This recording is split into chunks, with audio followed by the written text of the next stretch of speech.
ኢትዮጵያ ኦርቶዶክሳዊ ተዋህዶ አስተምሮ ኢየሱስ ክርስቶስ አምላክ ነው ከባህሪ አባቱ ከአብ ከባህሪ ሕይወቱ ከመንፈስ ቅዱስ ጋር ብላ መጽሐፍ ቅዱስ ሰብካለች። አማላጅ ነው ብላ ተሰብካለች። ስለዚህ አማላጅ ብሎ የሚሰብክ ጳጳስ እኔ ብፁዕ ልበለው? አማላጅ ብሎ ኢየሱስ ክርስቶስን የሚሰብክ የቤተ ክርስቲያኒቷን ልብስ ለብሶ በቤተ ክርስቲያኒቷ ተቋም ስር የሚገኝ አገልጋይ አባቴ ልበለው? አልለው። ትንቢቱ ይፈጸም ዘንድ ግድ ስለሆነ በመጨረሻው ዘመኗ ዜማ እንደ ይሁዳ ያሉ የተሰጣቸውን ጸጋ የሚያክፋፉ የበሉበትን ወጨት የሚሰብሩ የታጠቡበትን እጅ የሚረግጡ የጎረሱበትን ጣት የሚነክሱ የብብት ውስጥ እሳቶች የጭቃ ላይ ሾኮች በመቅደሷ ውስጥ ተሰግስገው አሉ። ከነዛ ውስጥ አንዱ ነው ብዬ በድፍረት እናገራለሁ። አባት ያለው ብፁዕ አቡነ ብዬ አልጠራው። እኔ አልጠራው። ይሄን በማለት የሚመጣብኝ ነገር ካለ በቁሜ ይቅበሩ ከነነፍሴ በቁሜ ጉድጓድ ቆፍረው ይቅበሩ ሲፈልጉ አልልም። አባት ያለለም አባ ሁሉ አባ አይደለም። አባ ጨጓሬም አባ ኮስኳሴም አለ። አባ ብቻ አይደለም። ስለዚህ አሁን ይሄን ቃል ክርስቶስ አማላጅ ነው ካለን እኮ ፍጡር ነው ማለት ነው። ኢየሱስ ደግሞ ፈጣሪ ነው። ለፈጣሪ ባህሪ መለመን አይስማማም፣ መለመን ነው። መንገዳችንን በደንብ በሌላ አይነት መንገድ መቃኘት መቻል አለ። ቤተክርስቲያን የካርቶን ቤት አይደለችም። ቅዱስ ሲኖዶሱ ሙሉ ቢከፋ እንኳን ቤተክርስቲያን አትናወጥ።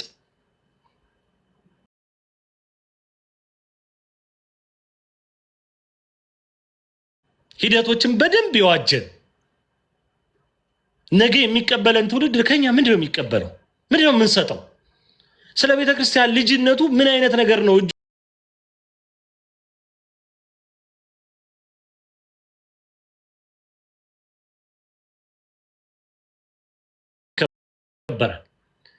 ልዩነቱ እኮ ዶግማ የማይቀየር የማይሻሻል ነገር ሲሆን ቀኖና ግን በስርዓት መሻሻልና መቀየር የሚችል ነገር ቢሆንም መከበራቸው ግን አንድ ነው።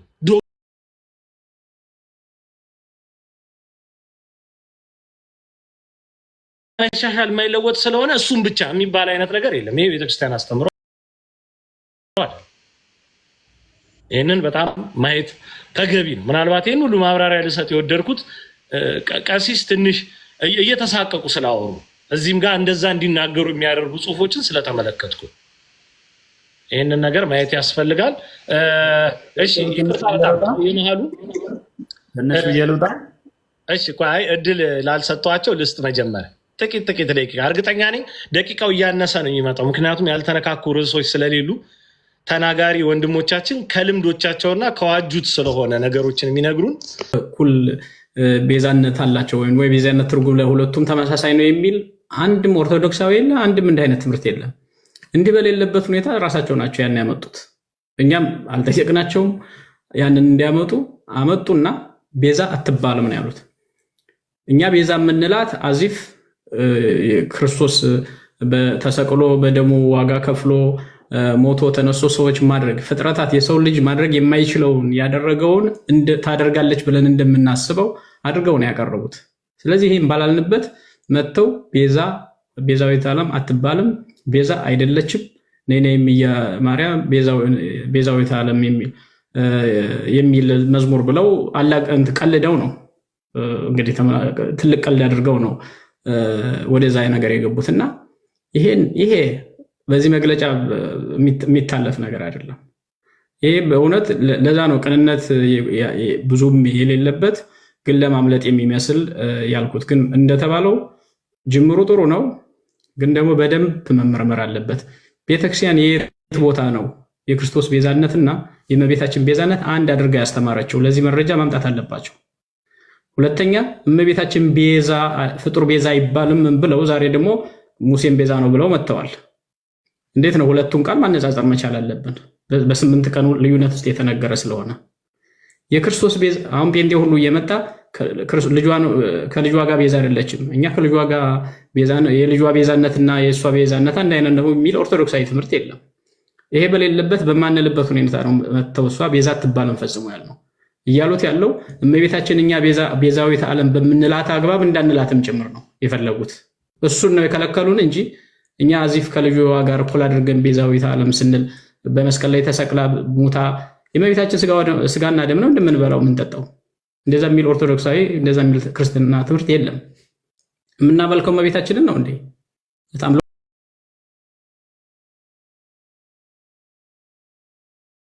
የምንበላው የምንጠጣው የክርስቶስ ደምና ስጋ ነው ብለን የፍጡር አንበላም አንጠጣም። ሆኖም አያውቅም። እንዲህ አይነት እምነትም የለም። እንዲህ ያደረጉትንም ቤተክርስቲያን አውግዛለች። በነገው ላይ እናነሳዋለን ብዬ ነው እንጂ በእመቤታችን ስም መስዋዕት ያደረጉትን የጥንት ሊቃውንት አውግዘዋቸዋል። ይሄ ከጥንት ጀምሮ ነው መስዋዕት ያደረጉ በስሟ መስዋዕት ማድረግ ሁሉ ተጀምሮ የነበሩትን በአረቢያ በረሃ ውስጥ አውግዘዋቸዋል። ቤተክርስቲያን ከጥንት ጀምሮ ስታደርግ የነበረው ይሄን ነው። ለፍጡር የምታደርገውን የአምልኮ ቬኔሬሽን እና ለእግዚአብሔር የምታደርገውን የመስዋዕት የአምልኮ ስርዓት ለሁለቱ ለያይታ ነው በደንብ የምታደርገው እንጂ እንዳደበላለቅን ክርስቶስን እንደከለሉት አድርገን የምናደርገው ታድሷዊና ፕሮቴስታንታዊ ነው። እኔ በተደጋጋሚ ብየዋለሁ። ይህንን ግልጽ ማድረግ አለብን። የቃላት ብቻ አይደለም ለማለት ነው። ይቅርታ እንትን ስላልኩኝ ክሊር እንደሆን ብዬ ነው። ለይተን ዓርብ ዕለት የተናገሩትና ዛሬ የተናገሩት በራሱም የሚገናኝ ስላልሆነ ማለት ነው። መምህር ሊቀ ጠበብት መሰረት ይናገሩ። ይቅርታ የሚገቡ ካሉ ቦታ መልቀቅ እችላለሁ። ሊቀ ሊቃውንት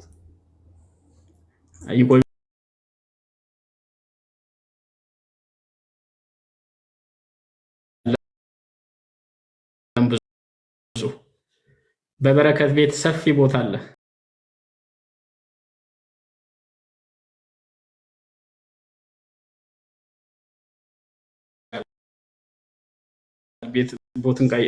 ቦታ እንቀይራለን እያለ ነው። እስኪ እናሳውቃለን።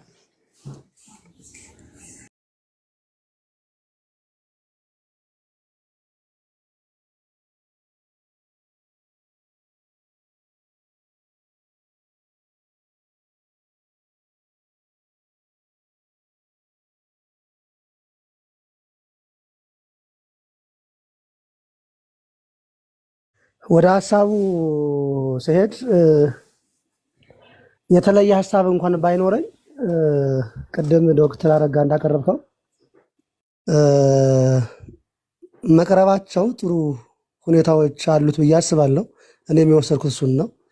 ነገር ግን በትምህርቱ ዙሪያ በሰጡት ዙሪያ ቅድም ስትናገር እንደነበርከው ከዘወረደ እስከ ትናንት ስቅለት ድረስ የተናገሩት ሙሉ ማለት ይቻላል እያንዳንዱን ብንነቅሳቸው ቤዛነት ላይ ብቻ ያለውን ትልቁን ወሰድ ነው እንጂ ብዙዎቹ እያንዳንዶቹ ለምሳሌ ያህል በጠቅስ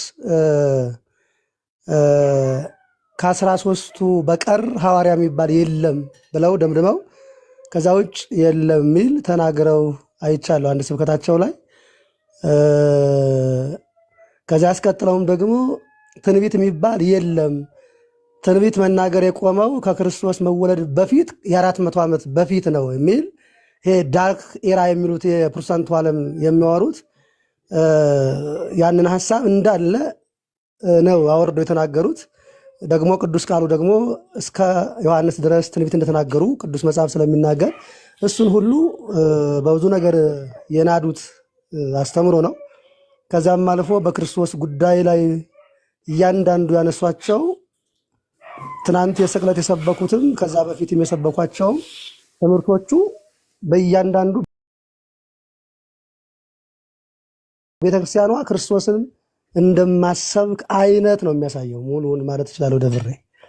ስለዚህ እሱን ነቅሰን በእያንዳንዱ ለምሳሌ ያህል ቤዛነት ላይ ከሆነ ቤዛነት ላይ አድምተን የምናወራበትን ቤተክርስቲያን ምን ትላለች፣ ቅዱስ መጽሐፍ ራሱ ምን ይላል፣ ከዛ ደግሞ አበው እንዴት አስተማሩት የቤዛነትን ጉዳይ እስካሁን ድረስ በምንድን ነው የምትሄደው ቤተክርስቲያን አሁንም እያስተማረች ያለችው እያመለከች ያለችው የገለጸችበትን ወይ እያንዳንዱን ማሳየት ብንችልና ያንን ሐሳቡን ግብዓት እንዲሆን ብንጥር የሚል ዋናው ጉዳይ ነው። እናንተ እየሄዳችሁበት ስለነበረ በጣም ዶክተር አረጋ በጣም ነው ማመሰግንህ ማከብርህ። ማለት በቀደም ተባረከው እንትን በጣም ነው የተደሰትኩት። ማለት ሙሉን አይተህ እያንዳንዱን ሐሳብ ጨምቀህ ጠቅለህ ሐሳቡን አንጥረህ እና ለይተህ አሳይተህ ደግሞ ግድፈቶችንም የለየበት እንትን በጣም ከምሁር የሚጠበቅም ቢሆን ግን በዛ ልክ እንደዛ ማድረግህን ወድጀዋለሁ። ከዚህ በላይ እንድታገለግል እግዚአብሔር ጸጋውን ያብዛ ነው የምለው እንደ ወንድምነቴ።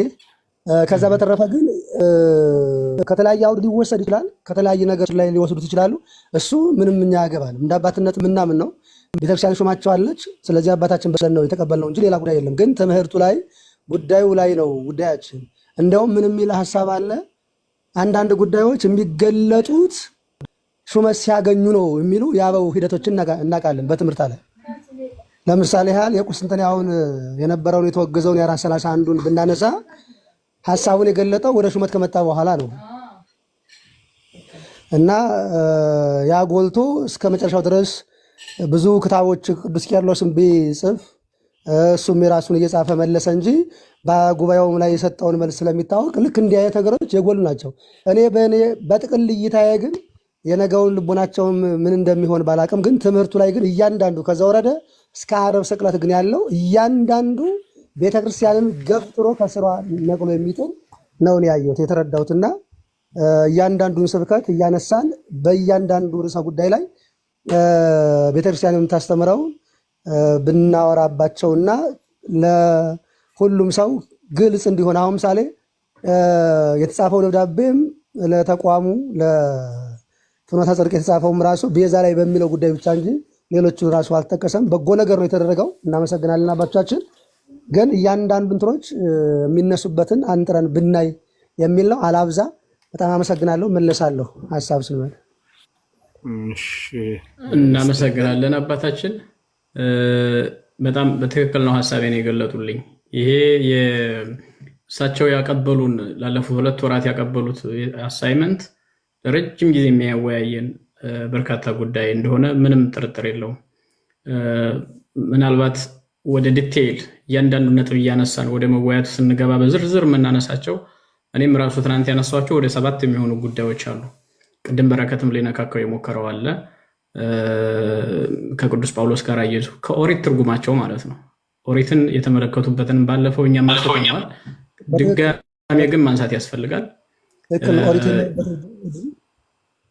የኦሪት ትርጉማቸው የዛሬ 2 ሳምንት ይመስለኛል አውርተንበታል። ኦሪት ጨካኝ ነች ያሉበትም ማለት ነው እና በዋዜማና በበዓል መስለውን የጠቀስኩት ማለት ነው። እሱ ፕሮቴስታንታዊ ነው ትርጉሙ። ባይዘው መጋቤ ቢኖር እንደውም በዚህ በጣም በጥልቅ ንባብም ስላለው ያግዘን ነበረ። የፕሮቴስታንታዊ ትርጉም ነው። እሱም ብሎ መተርጎም ወደ ምን ሊድ እንደሚያደርግም ይታወቃል። ጉድ ወርክ ሳያስፈልጉም ወደሚለው ወደ ሉተር ዶግማ ነው የሚወስደው። እኛ ባለፈው ስናነሳው እንደነበረው እና እነዚህ ኢምፕሊኬሽናቸው አሁን እርሶም ትንቢት የቆመው ከ400 ዓመት በፊት ነው የሚለው ኢምፕሊኬሽኑ ምን እንደሆነ ይታወቃል። የሚናገሯቸው ነገሮች በጥንቃቄ የተቀመሙ ነው የሚመስለው።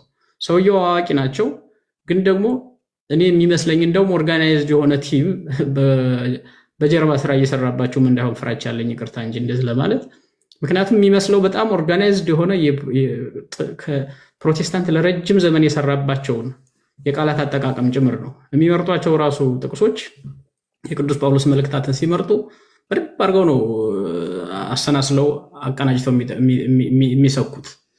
አንዳንዱ አላስፈላጊ የሆነ ለምሳሌ አሁን ስለ አማላጅነት አያስፈልግም እዛ መጥቀስ ዓርብ ስብከታቸው ላይ ግን እሳቸው አምጥተው ደንቅረውታል። የዓርቡ 51 ደቂቃ ስብከቱ ሁሉንም ችግር አጠቃሎ የያዘ ነው ይባል እንጂ ከዘወረደ ጀምረው በርካታ ነገሮችን አንስተዋል። ኢንፋክት እንደተባለው ቅድም ቤዛነትን በተመለከተ አሁን ለምሳሌ ወደ ኋላ ላይ አድምተን ልናየው እንችላለን። ሁሉም አሁን አንድ ዙር አስተያየት ይስጥና ግን ቤዛነት ምንድን ነው፣ የእመቤታችን ቤዛነትና የክርስቶስ ቤዛነት የሚለውን ሰፋ አድርገን ልንሄድበት እንችላለን። ሊቀ ሊቃውንት ለመናገር የፈለጉ ይመስላሉ።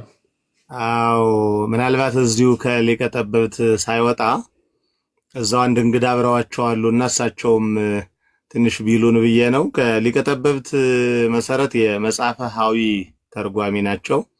ቅጽ 1ን አይተው ከሆነ ዶክተር፣ አሁን ደግሞ ቅጽ 2 ወደ 900 ምናምን ገጽ ሆኖ ወጥቷል። በሱም እንግዲህ ድጋሚ እናገኛቸው ይሆናል። አብረው አንድ እንግዳ አሉና እሳቸው እስኪ ተንፈሱ ከተቻለ ለማለት ነው። ጥሩ ማን ይባላሉ? ያስተዋውቁንና ይጀምሩ። መምህር መጋቢ ሐዲስ ያዕቆብ አስፋው ይባላሉ።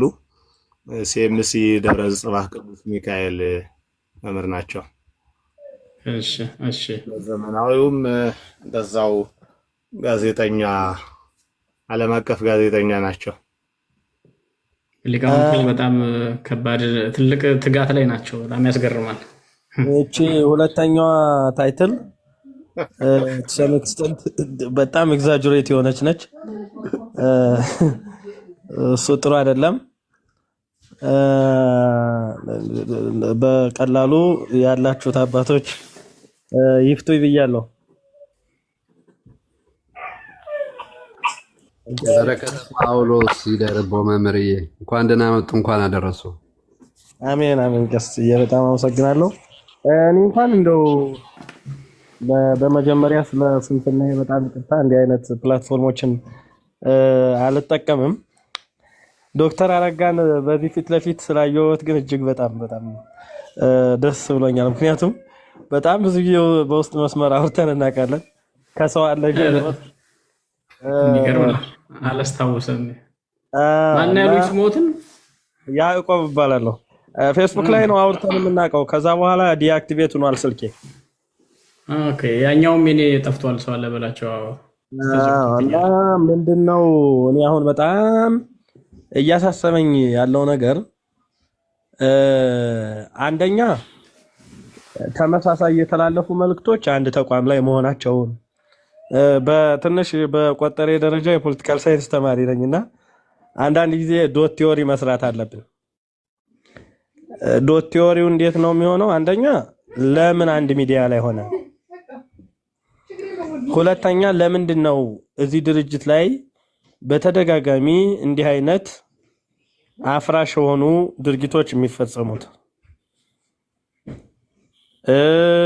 ሶስተኛ ይህ ድርጅት አሁን ቀድሞ ቤተክርስቲያኒቱን በማፍረስ ላይ ለምሳሌ አሁን የቅድሙን በአጋጣሚ እኔ ይሄ ይቅር ብያችኋለሁ የሚለውን ሊቀጠበብት ጋር ከጎን እያወራን አይ ሌላ ሁለተኛ ወጋሻው ሆኑብን እያልኩ እያወራው እናንተ ስታወሩ እየገረመኝ ነበር። ያ በራሱ አንድ የዶት ቲዮሪ እንትን አመላካች ይመስለኛል። ሌላውና ሁለተኛ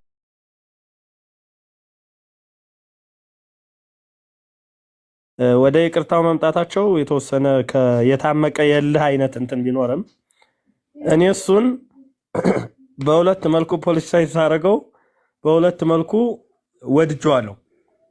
አንደኛውና የመጀመሪያው በዚህ በሶሻል ሚዲያው ዋትኤቨር በተደረገው ነገር ኢንፍሉዌንስ መሆናቸው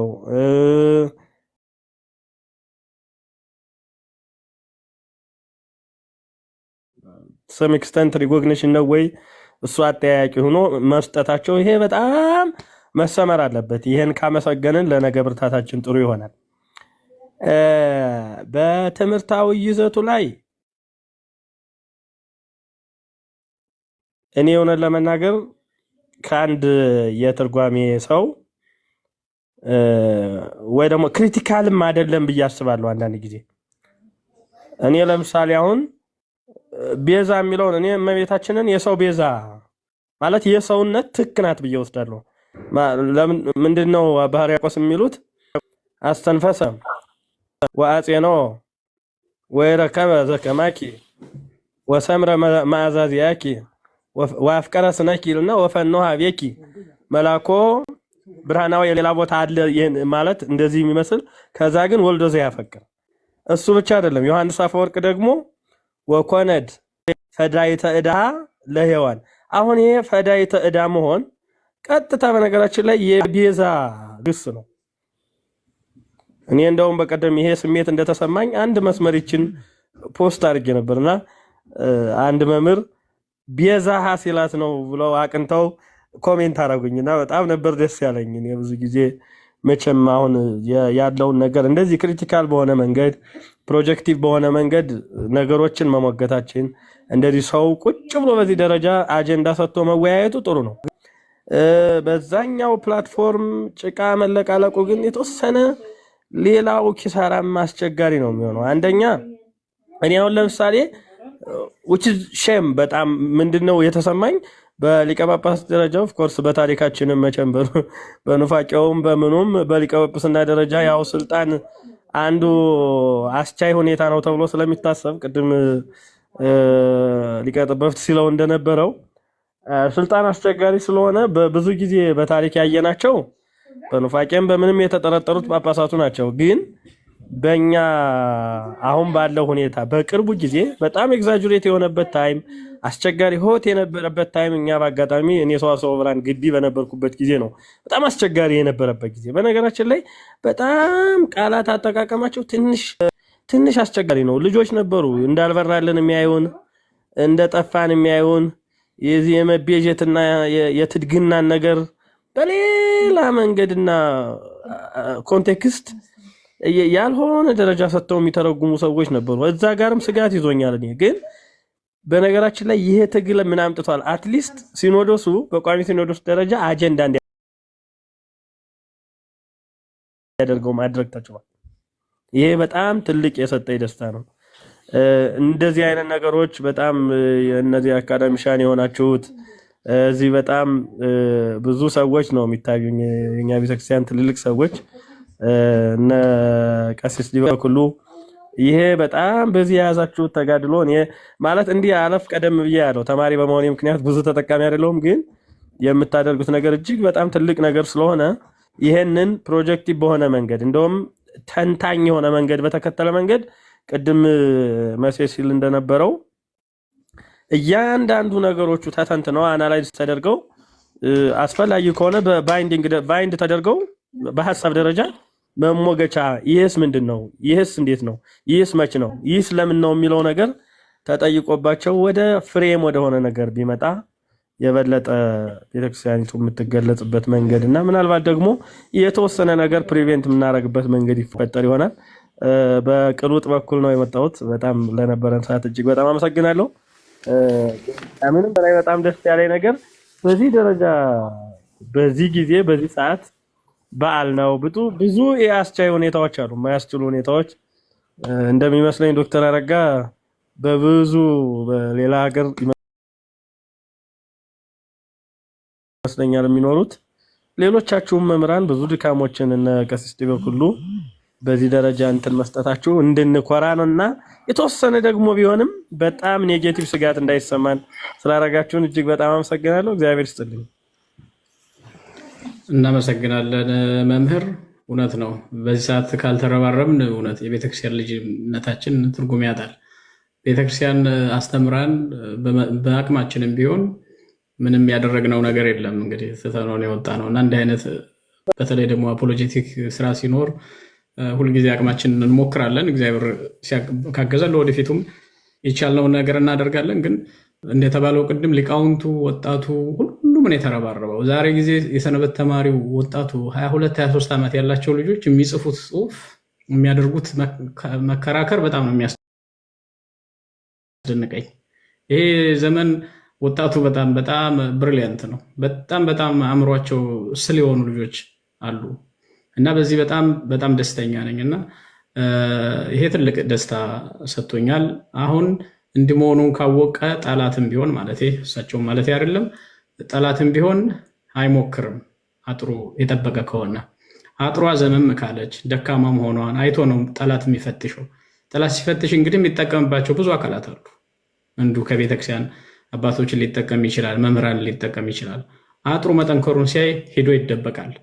አሁንም ይደበቃል እንጂ ጊዜ ጠብቆ መምጣቱ አይቀርም እና ትምህርቱን በተመለከተ ማስተማር መቻል አለብን። እንደተባሉት የተነሱት 10 ይሁኑ 15 ጉዳይ ነቅሶ አውጥቶ እንደተባለው ዲስከስ ማድረግ ጥሩ ነው። በእንዲህ መልክ ሰው ይሰማል። በጽሁፍ መልክ ፕሮባብሊ መጽሐፍም ሊወጣው ይችላል። በግሩፕ ሁሉ ልንጽፈው እንችላለን እና እኔ በእርግጠኝነት ኮንትሪቢዩት አደርጋለሁ፣ ጊዜን መስዋዕት አድርጌ ማለት ነው። በረከት እንደሚያደርግ እርግጠኛ ነኝ። ሌሎችም የሚተባበሩ ካሉ ጉዳዮችን ቴማቲካሊ ለይተን እንደ ሪሰርች እንደ ቶፒክ ተከፋፍለን ሁላችንም እንጽፍና 20-30 ገጽ 10 ሰው ኮንትሪቢዩት ቢያደርግ ትልቅ መጽሐፍ ይወጣዋል እና በሞጁል አድርገን አድሬስ እናደርገዋለን። መከፋፈል እንችላለን ጉዳዩን ባይዘው። ይሄ በጣም ሲሪየስ የሆነ ነው። ከዛ ይሄ ይታተማል። የሊቃውንት ጉባኤ በፈለገው ያድርስ። ደግሞ መምህራኑ ደግሞ ተሰባስበው ኦርጋናይዝድ በሆነ መልኩ ደግሞ እናሳትመዋለን።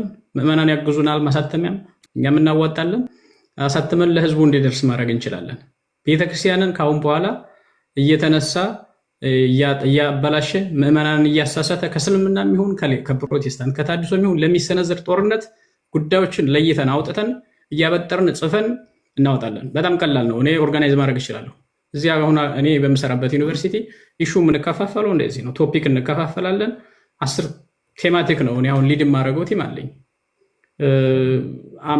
ላለፉት 4 ወር ስንሰራ የነበረው እኔ ኦርጋናይዝ የማደርገው ዴሊቨሬብል ወይም ደግሞ ትልቅ ዶክሜንት ይዘጋጅ ነበር እና ማከፋፈል ነው ሲምፕል ያደረግኩት። በጣም ፕሮዳክቲቭ ነበር። እኔ አቅጣጫ ነው የምሰጠው፣ በየሳምንቱ አደርጋለሁ፣ ራሴም ኮንትሪቢዩት አደርግ ነበር እና አይኖ እንደዚህ አይነት ስራዎች ፕሮዳክቲቭ እንደሚሆኑ ግን ኮሚትመንት ይፈልጋሉ። ይህንን ኮሚትድ የሆኑ ሰዎች በቃ ጊዜያቸውን ሰጥተው አንብበው በደንብ አሁን ቤዛነትን በተመለከተ በረከት የጠለቀ ንባብ እንዳለው አውቃለሁ። እኛም የአርብ ፕሮግራማችን ላይ ቤዛነትን በደንብ አድርጎ ሲያብራራው እንደነበረ በእኛ ፐርስፔክቲቭ ቤዛነትን ከጥንት ቤተክርስቲያን በተለይ የሊቃውንቱን የውጩ ሊቃውንትም የሀገሩንም ከሀገሩ ቤት ሊቃውንት ደግሞ የትርጓሜ መምህራንን አቀናጅቶ በጋራ በረከትና አንድ ከትርጓሜ መምህር ጋር አቀናጅቶ በደንብ አድርጎ አንድ በቤዛነት ጉዳይ ማስራት ይቻላል።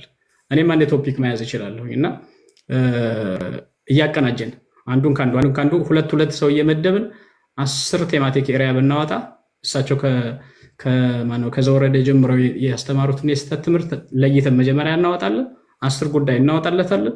በ10ሩ ከ20 እስከ 30 የሚሆን ገጽ እንጽፍበታለን። ቆንጆ አርቲክል ሪቪው እንሰራለታለን። አርቲክሉን የመጨረሻ ጥሩ ጽሁፍ እናደርስና ወደ ሊቃውንት ጉባኤ ወይም ደግሞ ወደ ተሻሉ ኤዲቶሪያል የሚመስል ነገር እናሳየዋለን። መጨረሻ ላይ ለህዝብ እናወጣዋለን ማለት ቤተክርስቲያን ድምፅ መሆኑን ካረጋገጥን በኋላ እሱም ማድረግ እንችላለን። ይሄ ቤተክርስቲያን ሳትከፍለን በነፃነት ለቤተክርስቲያናችን ኮንትሪቢዩት የምናደርገው ነው። ቤተክርስቲያን በዚህ ደግሞ ደስተኛ ትሆናለች ብዬ አስባለሁ። በህግ ስራ ያሉ ልጆች በህግ ጥብቅናቸውን ቤተክርስቲያን ለማገልገል ይጠቀማሉ። ተሰባስበው ባለፈው ችግር ሲፈጠር እንዳደረጉት እኛም ደግሞ በሙያው አለን የምንል ቤተክርስቲያን ትንሽ ያስተማረችን ይህንን ማድረግ እንችላለን የሚል ሀሳብ አለኝ። ይሄ እንግዲህ ለወደፊቱ ስለሚሆነው ሀሳብ ለመስጠት ነው። ቀሲስ ድበኩሉ የእርስዎን ሀሳብ እነስማ። ሁላችሁን አንዳንድ ዙር እናደርግና ቀደም ወዳልኩት እንሄዳለን። እሺ ዶክተር እግዚአብሔር ይስጥልኝ። በድጋሜ ያልተገናኘን አባቶች ሰላምታ መስጠት ፈልጋለሁ። የአክብሮት ሰላምታዬን በእውነት በጣም ደስተኛ ነኝ። መጀመሪያ ቀላል አይደለም ይሄ ውይይት በጣም ጤነኛ ሆኖ ይታየኛል። በጣም ጤነኛ ከምንም ነገር የጸዳ የሆነ እንደው በአበል ያልተሰባሰብንበት በቃ እምነታችን ላይ ብቻ ፎከስ አድርገን የቤተ ክርስቲያን ልጅ በመሆን ብቻ የተሰባሰብንበት ስለሆነ እኔ መንፈስ ቅዱስ የተገኘበት ጉባኤ እንደሆነ ነው የሚሰማኝ። እንደዚህ ያሉ ውይይቶችን ስናደርግ የልባችንን ቅናት እግዚአብሔር ያይልናል እና በዛ ውስጥ ደግሞ እግዚአብሔር ስራ ይሰራል። ቸም ቅናትን እግዚአብሔር በጣም ይፈልጋል አይደለ? ልበቱ ተወየውሃ ይሜንን እግዚአብሔር ተውሏል እና በጣም ጥሩ ነገር እየሰራን ስለሆነ ሊቃውንቱ በርቱ የሚለውን እንደ ማሳሰቢያ እንደው በታናሽነት ለመናገር ነው። እንግዲህ ስለ ይቅርታ መጀመሪያ ላይ ማለት የምፈልገው ይቅርታ በማለታቸው በጣም ደስተኛ ነኝ። እኔ በጣም ደስተኛ ነኝ። በጣም የማበረታታው ነው። ምክንያቱም ጳጳስ መሆን አይነኬነት ልክ እንደ ዓለማዊ ስልጣን ያውም በዲሞክራት ዓለም እንደሚኖረው አይነት ሳይሆን የሞናርኪ የአምባገነንነት አይነት እሳቤ ያለበት ያላቸው አባቶች አሉ ስለምናቅ ማለት ነው። ለዚህ ነው ቅድም መምህር ሲናገሩ ነበር። ስማቸው መምህር ያዕቆብ ነው። በጣም ጥሩ ነገር ሲናገሩ ነበር። እርስዎ ቢምጡ በተለይ እንደዚህ በዘመናዊ ትምህርት ላይ ቴክኖሎጂ ላይ በጣም የሰራችሁ ሰዎች በጣም በእውነት ልትናፍቁት ሁሉ ይገባል ይህን ፕላትፎርም ብዬ አስባለሁ። ጥሩ ጥሩ ነገሮች ነው ያነሱ እና ይሄ ጳጳስ አይከሰስ ሰማይ አይተረስ አይነት አለ ማለት ከጳጳሱ እንደፈለግን ማድረግ እንችላለን አይነት እሳቤ በየትኛውም ዘመን ያልነበረ እውነት ለመናገር ያንን ሰብረው መተው ይቅርታ መጠየቃቸው እኔ እውነት ለመናገር ክሬዲት ነው በቃ የምሰጣቸው ከምንም ጋር ሳላመቻምች ይሄን ፈርተው ነው ይሄንን ሳልል። ምክንያቱም ይሄንን እንኳን ሰምተው ብፁዕ አባታችን በዚህ አጋጣሚ ይሰሙታል። ይሄንን ሲሰሙት እንዳይሸማቀቁ ይቅርታ በመጠየቅዎት በጣም እንደተዋረዱ አይነት አድርገው አይውሰዱት። በጣም ጥሩ ነገር ነው ያደረጉ ብፁዕ አባታችን ጥሩ ነገር በቃ ምክንያቱም ትክክለኛ አንድ የሃይማኖት ሰው ሊያደርገው የሚገባውን ነገር ስለሆነ ያደረጉት የአንድ አባትም እንትን ስለሆነ እኔ በጣም በጣም በዚህ አከብረዋለሁ። ብፁዕ አቡነ ገብርኤል ጥሩ ነው ያደረጉ። ለሌሎችም አራያ ምሳሌ ተሸፋፍኖ መሄድ እኮ ይችላል። ምን ታመጣላችሁ ቢሉስ ቀላል አይደለም ዳሜጁ። እውነት ነው ከቤተክርስቲያን በላይ ማንም የለም፣ ግን ሊያስከትሉት የሚችሉት ነገር በጣም ቀላል ስለሆነ በጣም ፍርሃትም ስላለኝ ኢንቴንሽናሊ ያስተማሩት ትምህርት ሌላ ኢንዲኬት የሚያደርገው ነገር ስላለ ይቅርታቸውን እኔ ምንም መጀመሪያ ያለምንም በቃ በአክብሮት በምስጋና መቀበል ፈልጋለሁ። ሁለተኛ ይቅርታውን እንመዝነው ካልን ግን የንስሐ አይደለ? ንስሐ እኮ ነው። ይቅርታ እኮ ለከለባይት ይትካ ነው አይደለ? በቃ አንተም ብቻ አበደልኩ ሪዝን አያስፈልግም። ይቅርታ አይ በእርግጥ እንዲህ ስለሆነ ነው አይ ብሎ ለኃጢአት ምክንያት እየተሰጠ ንስሐ አይገባም። እንደዛማ ከሆነ በቃ ምክንያት ለእግዚአብሔር እኮ አይነገረውም። እንደዚህ ስለሆነ ነው እኮ የበደልኩህ ፈጣሪ እንደዚህ ስለሆነ ነው ተብሎ ይነገራል። ስለሆነ የሚባለው ለሰው ነው ኤክስፕሌን የሚደረገው እንጂ ለፈጣሪ የኃጢአታችንን ሪዘን አንነግረውም። ያውቀናል። አይ መቻል ስላለብኝ ማድረግ የሌለብኝ ነገር በራሴ ድካም ስላደረግኩኝ ይቅርታ አባት ሆይ ነው የሚባለው። ይቅርታ እንደዛ ነው። የፈጠሯቸው ሪዝኖች እውነት ለመናገር በጣም የሚያስቅ ነው። እንዲያውም ወደ ክስ ያደላ። ለምሳሌ አንድ ሰው ምሳሌ የሰረኩት እገሌ ስላሳሳተኝ ነው፣ አሁን ይህ ክስ ይባላል። እንደዚህ ስላ የኃጢአት ጠበቃ መሆን ነው። እና በዚህን መዝነው ካልን እውነት ለመናገር ችግር ያለበት ነው። እንዲያውም በፖለቲካ አይነት እሳቤ ያለው ነገር ተናግረዋል። ዳይጸ ልሳን አይደለም የተናገሩት ነገር። በጣም ብዙ ነገሮች እየተጎተቱ ኋላ ሲመጡ የሚያሳዝኑ ነገሮች አሉ። በጣም የሚያሳዝኑ። እስኪ ልብ አድርጉ። እኔ ልቤን የነካውን ነገር ቃል በቃል አንድ ቪዲዮ ላይ የሰማሁትን ነገር ላነበው እስኪ። ክርስቶስን ማዕከል ያደረጉ መዝሙሮች ናቸውና እንደዚህ ያሉትን መዝሙሮች መዘመር ለቤተክርስቲያን ትልቅ ትንሣኤ ነው ይላሉ። በሳቸው አይምሮ የፈረሰች ቤተክርስቲያን፣ የወደቀች ቤተክርስቲያን ያለችው ለቤተክርስቲያን ትልቅ ትንሣኤ ነው። በተረፈ እናንተ አደራ የምላችሁ እግዚአብሔርን ስታመሰግኑ፣ ስታገለግሉ፣ ክርስቶስን ስትሰብኩ ኢየሱስ ክርስቶስ የኃጢአትና የሞት መድኃኒት ነው፣ ከሰማይ በታች ከምድር በላይ ከእርሱ ውጭ የመዳኛ መንገድ የለም ብላችሁ ስትዘምሩ ብዙ ችግር ሊያጋጥማችሁ ይችላል ይላል። ቲንክ አሁን ኢየሱስ ክርስቶስ ቤተክርስቲያን የምትለው ዘላለም ዓለም ስትለው የኖረችውን ነገር ይሄንን ስትል በጣም ብዙ ችግር ከማን ከቤተክርስቲያን አባቶች ከማን ከኦርቶዶክሳውያን ችግር ሊገጥማችሁ። ስለዚህ እየተፈሩ ያሉት እነማን ናቸው? ኦርቶዶክሳውያን ናቸው። በሚያሳዝን ሁኔታ አሁን አስተሳሰባችን መቀየር አለብን አሉ። ቀጠሉና ልጆቻችን እየጠፉ ከቤተክርስቲያን የተገፉትን መመለስና መሰብሰብ አለብን። የተገፉትን ነው የሚሉት። ቤቱ ገፊ ነው አሉ። ቀጠሉና ቤቱ ገፊ ነው። ከዝሆን ጉልበት በላይ ከሀያ ፈረስ ጉልበት በላይ በከፋ ጉልበት አገልጋዮቹን የሚገፋ ነው ቤቱ። እኔ ሞኝ አይደለሁም። የታሰበ እኔ ይቅርታ አድርጉልኝና የፕሮቴስታንቶችን መጽሐፍ አንብቤያለሁ የተወሰነ።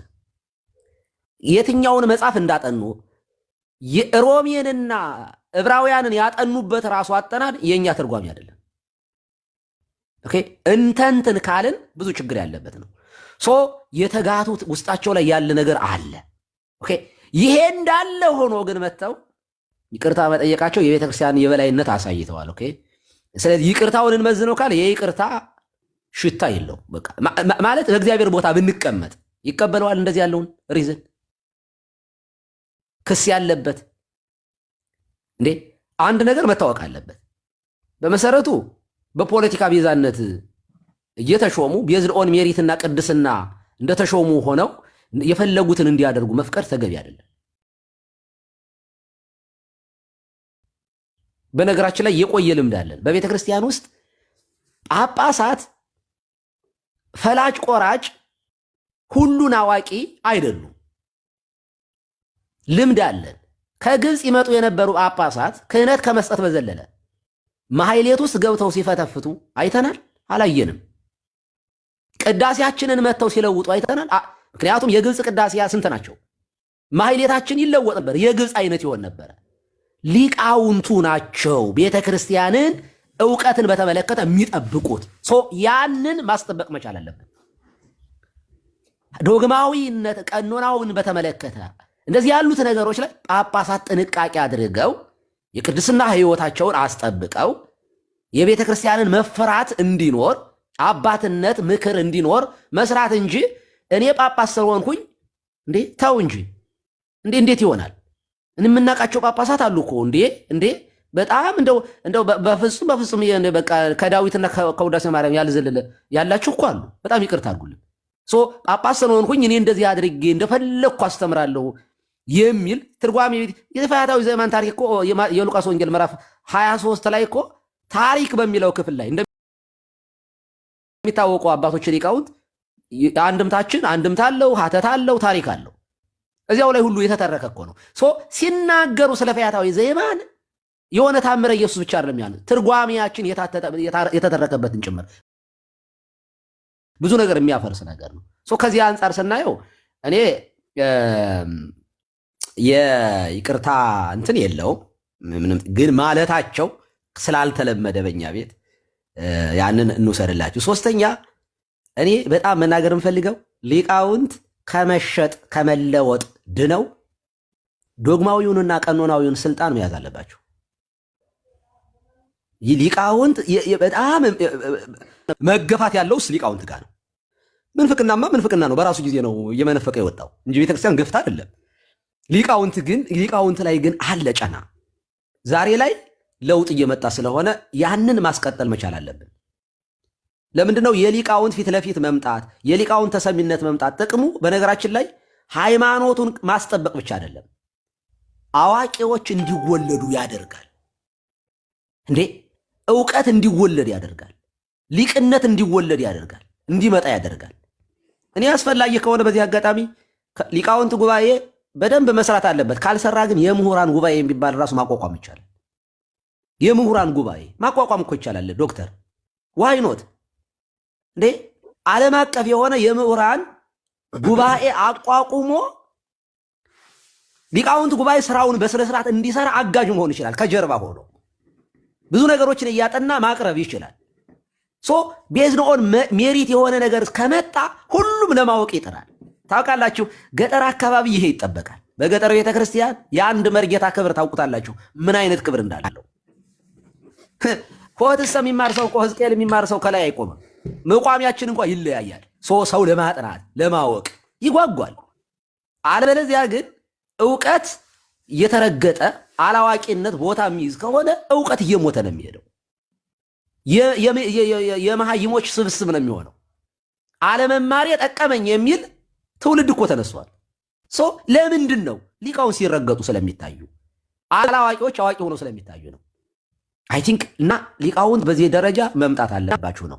እኔ ወደፊት በመጨረሻ ማለት እንፈልገው ወደፊት ምን እናደርግ፣ ምን ተንግበር፣ ምንድነው አጀንዳ ማድረግ ያለብን የሚለው ነገር ላይ አንድ ነገር ብፁዕነታቸው የሰጡን ነገር አለ የተናገሯት በዚህ በይቅርታቸው ላይ ልክ ወደ ፖለቲካው ወደ መንደር ጠጋ ብለው የተናገሯት ነገር አለች። ኢንቴንሽናሊ ይሄ በቤተ ክርስቲያን ውስጥም ባልብላችሁ ታዝናላችሁ። ይኸው ይህንን እገዛ የሰጡበት ነው። እንደው በጣም ይቅርታ አድርጉልኝና ላነበው፣ በጣም ይቅርታ አድርጉልኝ። ስለዚህ እኒህ ሊቀ ጳጳስ አንደኛ የመጡበትን ስለምናውቅ ተገፋን በሚል ሰበብ በየመንደሩ እየተወሸቁ የራሳቸውን ድካም የራሳቸውን እንትን በዚህ ለመሸፈን የሚሞክሩ ሰዎች ስላሉ ከዚያ የምንወጣበትን ነገር ብንሰራ በጣም ይሄ ጎጠኝነትና መንደርተኝነት መወገዝ አለበት። ቆሻሻ እንደሆነ እስከ መጸየፍ ድረስ ሰዎቹ በዚህ በኩል ሲመጡ እንዲያፍሩ፣ እንዲሸማቀቁ እንዲያደርጉ ድረስ እስከሚሆን ድረስ መስራት መቻል አለበት። አደገኛ የሆነ ነገር እየፈጠረብን ነው። ታውቃላችሁ፣ ቅድም አንድ አባትም ጠቅሰውታል።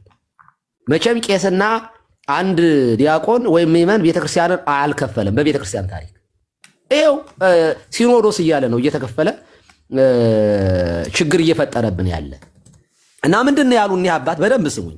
ቀላል አይደለም። አግዘው ነው የጻፉት። ስማቸውን መጥቀሱ ይቅርብኝ፣ ምናልባት እንደው አስፈላጊ ከሆነ ግን እጠቅሳቸዋለሁ። እንዲህ ይላል። የኢትዮጵያ ታሪክ በአብዛኛው አሉ የአንድ ማህበረሰብ ታሪክ እንጂ አጠቃላይ የኢትዮጵያ ሕዝብ ታሪክ ነው ለማለት አያስደፍርም። ኢትዮጵያ ያለ አጠቃላይ ሕዝቦቿ ተሳትፎ ለረጅም ዓመታት በአንድ ማህበረሰብ አገዛዝ ባህልና ስነ ልቦና ስር ሆና ስትገዛ የኖረች አገር በመሆኗ እንደ አገር ሁሉንም ኢትዮጵያውያን ያማከለ ማንነትን አላዳበረችም። ለዚህም ይመስለኛል ኢትዮጵያ ውስጥ አኩራፊዎች የበዙት። በሃይማኖቱም ረገድ ቢሆን ተመሳሳይ ነው። ሃይማኖትም ቢሆን በአንድ ማህበረሰብ የስነ ልቦና የበላይነት የተቃኘ ነው። ድርሳናቱና ገድላቱ ሳይቀር የአንድ ማህበረሰብ ባህልና አኗኗር መሰረት አድርገው የተጻፉ ናቸው። በአሁኑ ሰዓት በፖለቲካው ዘርፍ የሁሉም ኢትዮጵያውያን ድምፅ ቦታ እያገኘን ሲሆን፣ በሃይማኖቱ በኩል ግን ቅኝ ገዥነቱ የበለጠ ተጠናክሮ እየቀጠለ ይታያል። ጉዳዩ በፕላን ኤ እና በፕላን ቢ እንዲመራ ተደርጎ የተቃኘ ይመስላል። ፕላን ኤ የፖለቲካው ሲሆን እርሱ አሁን ከሽፏል። ፕላን ቢ የሃይማኖቱ ሲሆን አሁን በፕላን ቢ በኩል ራሱን ለማክረም እየተጋጋጠ ይገኛል። በተለይ ከኦሮሚያ በሚወከሉ የሃይማኖት አባቶች ላይ ውስጡን ከፍተኛ ደባና ተንኮል ሲፈጸም ይስተዋላል። ከዚህ የአዙሪት መንገድ ነፃ ለመውጣት ፍቱን መድኃኒቱ ሁሉም ማህበረሰብ በራሱ ቋንቋና በራሱ ባህል የራሱን ታሪክ በራሱ ምሁራን መጻፍ ይጠበቅበታል።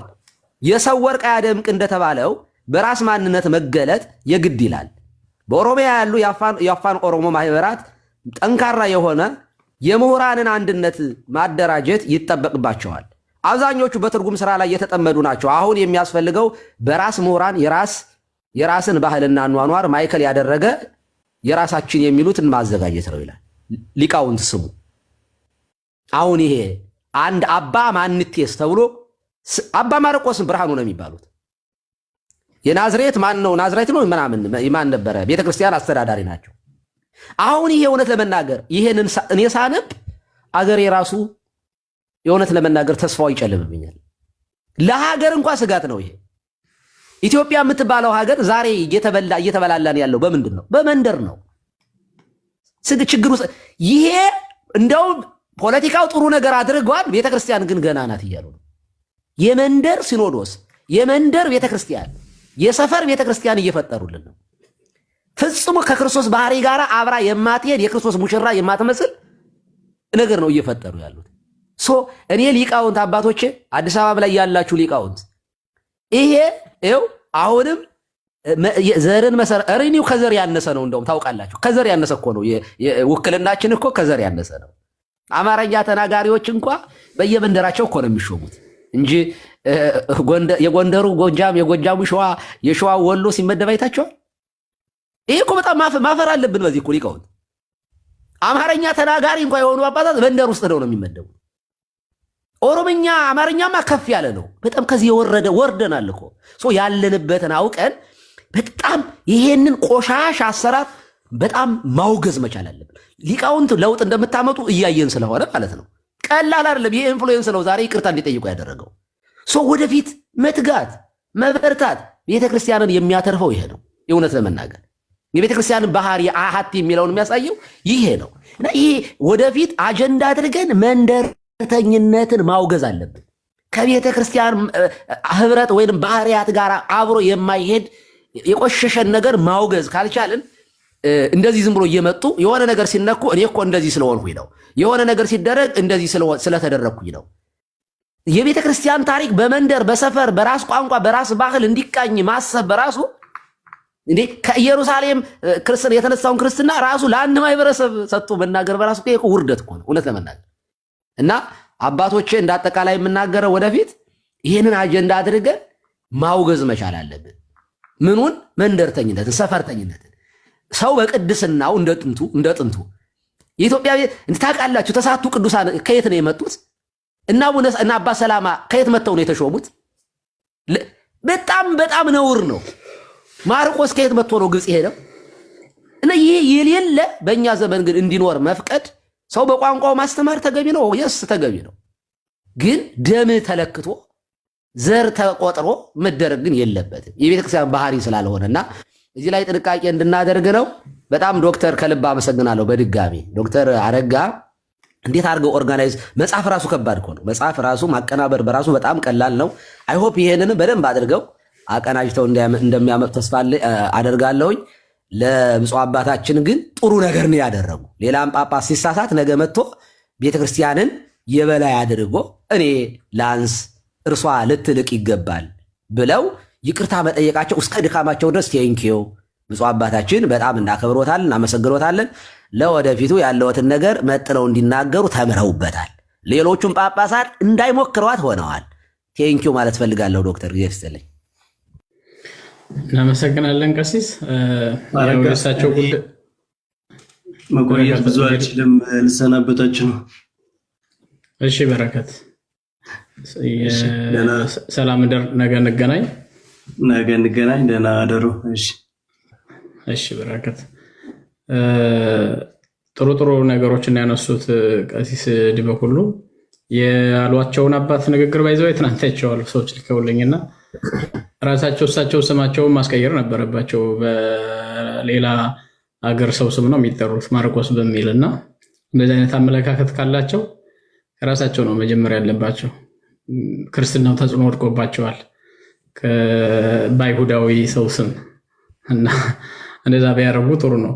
ያ ድምፅ ያ ንግግር የፖለቲከኞች ነው። ባይዘወይ የዛሬ 3 ዓመት የነበረው የቤተክርስቲያን ማዕበል የፖለቲካው እየጸዳ ነው። አሁን የሁሉም ነገር መደበቂያ የሆነችው የኢትዮጵያ ኦርቶዶክስ ተዋሕዶ ቤተክርስቲያን ነች። እሷን ማጽዳት አለብን ቢል ወደ ፕላን ቢ ወዳሉት የፖለቲከኞቹን ያወሩት ወደዛ ሲመጡ ነው ሁሉ ችግር የተፈጠረው። እና እንዲህ አይነቱ አመለካከት መመታት አለበት።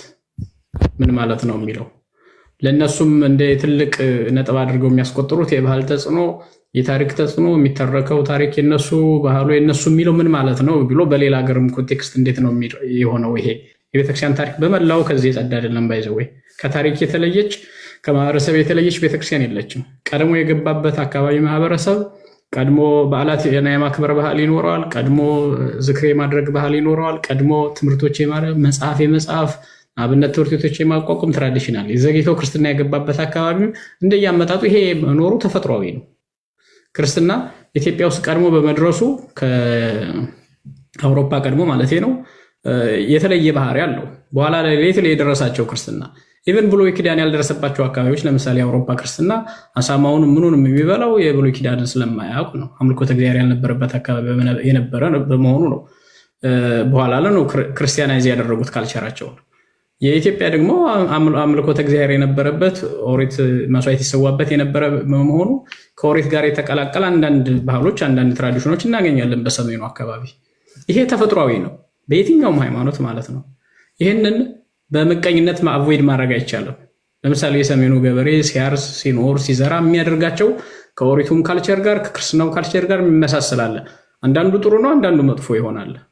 እነሱ በዛ ያለው ሁሉ ነገር ጥሩ አድርገው ለምን እንደሚያዩትም ጭምር ግራ የሚያጋባ ነውና እኒህ ሰውየው መነኩሴ ከሆኑ ክርስትናውን መስበክ ይገባቸው ነበር።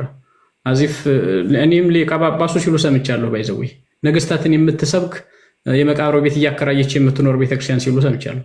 ቤተክርስቲያን ነገስታትን የምትሰብክበት አንድ መድረክ የለ። ከመካከላችሁ ከእናንተ መካከል ስለ አፄ ቴዎድሮስ፣ ስለ አፄ ሚኒሊክ፣ ስለ አፄ ሌሎች አፄዎች መድረክ ላይ ጉባኤ ላይ ትምህርት አድርጋችሁ ሰብካችሁ ታውቃላችሁ?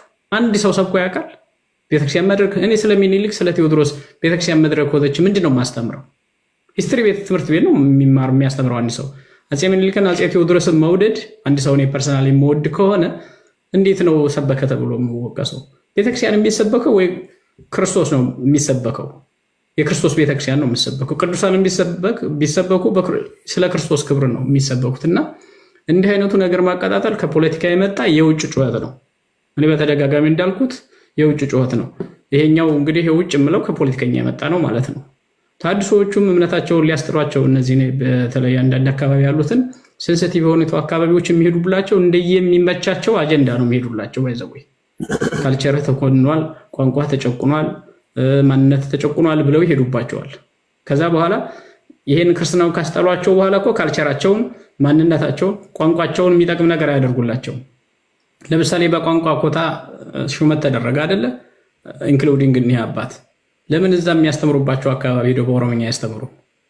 እንደውም ያስተምሩ የነበረው በግዕዝና በአማርኛ ነው አይደለ ሲሉት የነበረው።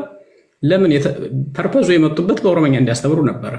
በኦሮምኛ ሲያስተምሩ አልታዩም፣ አልተቀረጹም። አትሊስት ተቀርጾ የሚተላለፈው በአማርኛ የሚያስተምሩት እዚህ በአማርኛ የሚያስተምር እንደሌለ እና ነገሩ ሁሉ አራባና ጎቦ ነው። እና ይህንን በደንብ ይገባናል። አላማው አካሄዱ ይገባናል። ዛሬም የመጡት ለይቅርታ ብለው የመጡት በጫናና በእንትን ሊሆን ይችላል። ሲመጡ ግን ከንግግራቸው እልህና ፍርሃት ነው የሚታየው። አንደኛ በፍርሃት ተውጠው ነው የመጡት። ምክንያቱም ጩኸቱ ከባድ ችግር እንደፈጠረ ገብቷቸዋል። ቅዱሳን ምዕመናን መቆጣታቸውን ብለዋል። ኦኬ። ስለዚህ የሆነ ጫና ተፈጥሮባቸዋል፣ ፍርሃት ተፈጥሮባቸዋል፣ አደጋ ውስጥ እንደገቡ ታይቷቸዋል፣ መጥተዋል። ግን ደግሞ እልሃቸውንም ይዘው ነው የመጡት። ስለዚህ ይህንን በደንብ እንሄድበታለን። 3 ሰዎች አሉ መናገር ያለባቸው ወደ ሌላ ከመሄዳችን በፊት። መዝሙረ ተዋህዶ ቀድሞ እኔ ስመጣም ጀምሮ የነበረ ሰው ነው እና እስኪ አንተ ተናገር። ከዛ በኋላ መምህር ይልቃል ነው የሚለው። እሺ መዝሙረ ተዋህዶ ቀጥልሽ። እሺ እግዚአብሔር ይስጥልኝ ዶክተር፣ ከእናንተ መሃል መገኘት ለእኔ ትልቅ ክብር ነው። እግዚአብሔር ይስጥልኝ ሊቀ ጠበብት፣ ብዙ ተምሬያለሁ እዚህ ሆኜ። 3 ነጥቦች 5 ባልሞላ ደቂቃ ውስጥ ለማንሳት ነው። ይሄ አርብና ወይም ስቅለትና እመቤታችን በስቅለት ቀን አትነሳም የሚል አይነት ሐሳብ ሰምቼ ስለነበር እንደውም ይልቁኑ እመቤታችን የምትነገረው ምክንያት ድህን ሆና አርብ ነው። ከአርብ የተሻለስ ቀን ከስቅለት ቀን የተሻለስ ቀን አለ ወይ?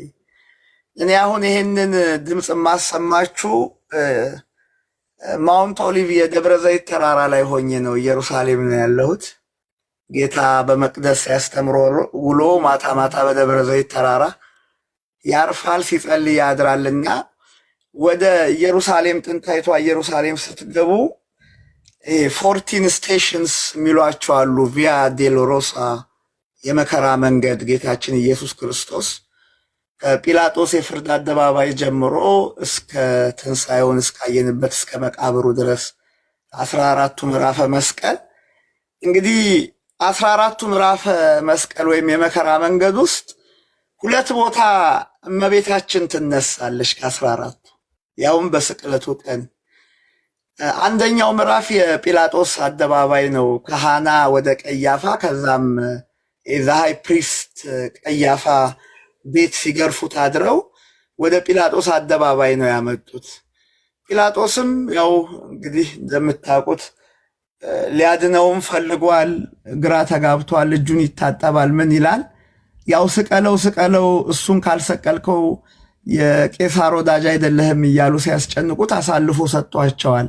እና ምዕራፍ 2 ላይ ቸርች ኦፍ ፍላጅሌሽን የሚባል አለ። ጌታ ሲገረፍ የዋለበት መስቀሉን ያሸከሙበት የቸነከሩት። 3ኛው ጌታ ለመጀመሪያ ጊዜ መስቀሉን ተሸክሞ ስላልቻለ ወደቀ ይልና 4ኛው ከእናቱ ከድንግል ማርያም ጋር የተገናኘበት ቦታ ይላል። እና ይሄ በመጽሐፍ ቅዱስ አልተጻፈም፣ ግን በቅዱስ ትውፊት ነው ብለው ሙሉ ዓለም ሌሎች አማኞች ቤተ መቅደስ ሰርተው እመቤታችን ከጌታ ጋር ተገናኘች አዝና እያለቀሰች ብለው እንግዲህ በስቅለት ቀን ያስቡታል። 5 6 7 8 9ን አልፈን ሄደን እነሱ ሆሊ ስፕሉቸር የሚሉት በልብሱ የተጣጣሉበት የሰቀሉት ከመስቀል አውርደው የገነዙበት ዮሴፍና ኒቆዲሞስ፣ ከዛም የቀበሩት ቦታ ላይ ትንሽዬ ክብ ነገር ተሰርታ መቅረዝ አላት፣ ሻማ ማብሪያ። ምንድነው ስትሏቸው ከመስቀሉ ትይዩ ነው፣ ድንግል ማርያም የቆመችበት ቦታ ነው ይላሉ። ይሄ እንግዲህ ያው ዮሐንስ የመዘገበው ነውና እመቤታችንን የጌታን ነገረ ድህነት አንስቶ የድንግል ማርያምን እናትነት፣ ምክንያተ ድህን መሆን፣ በመከራው አብራ ያልተለየች መስቀል ስር መገኘቷን በስቅለት ዕለት መናገር ከመጽሐፍ ቅዱስ መውጣት ነው። መጽሐፍ ቅዱስ ውስጥ ከሆኑማ ይሄን መናገር ከባድ አይደለም። ይሄ የሰማሁት ሳይሆን በአይኔ እየዞርኩ ያየሁት እውነት ስለሆነ ሌሎችም ጥንታውያን አብያተ ክርስቲያናት የሚቀበሉት የሚያምኑበት ጉዳይ ስለሆነ ለምን ከበዳቸው ለማለት ነው። ሁለተኛው በጣም መሰረታዊ ጉዳይ ማነሳው አባታችንን እንዴት አድርገን እናድናቸው? ብፁዕነታቸውን ትኩረቱ ብፁዕነታቸው ላይ ሆኗል። እኔ ሰውየውን በቅርብ አውቀዋለሁኝ፣ ባለቤቱን የፍኖተ ጽድቅን። ለእኔ ትልቁ ነገር አባታችንን ከዛ ግሩፕ ውስጥ እንዴት እናውጣቸው?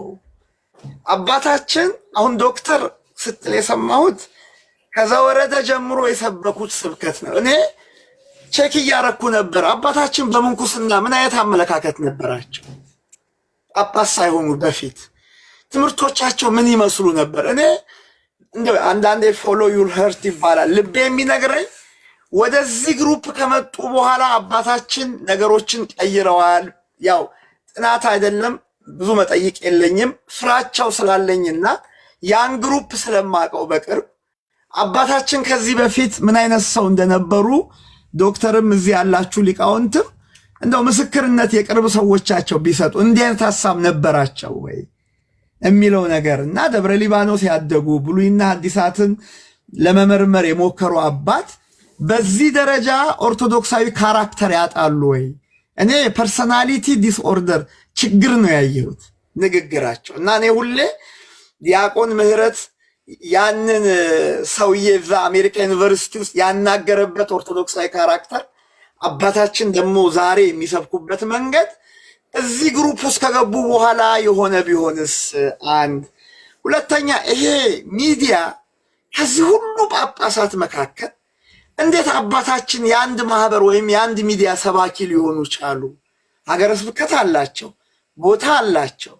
እንዴት አባታችን ብፁዕነታቸው ተመረጡ በእነዚህ ሰዎች የሚለው ቢጠናና እኔ ኢንቫይሮንሜንቱ አባታችን የቆሙበት ኢንቫይሮንሜንት ተጽዕኖ አድርጎባቸዋል። ምክንያቱም እችን ሞራል እኔ አውቃታለሁኝ። ቴዎሎጂ አንደኛ ዓመት ሁለተኛ ዓመት ይማሩና ወይም ደግሞ በሰንበት ትምህርት ቤት ያለ ኮርስ ጨርሰው መናገር ሲችሉ ሰባኪ ሲሆኑ እንደምታውቁት የነመለሰው ወጉን መጽሐፍ ማንበብ ለስብከት ስለሚቀል የስብከት ሐሳብ ይገኛል ተብሎ ይታሰባል። እንዲህ አይነት ነገር ያነበቡ ልጆች ዘለው ወጥተው ተራማጅ ሲሆኑ እኔ በቅርብ አውቃለሁኝ።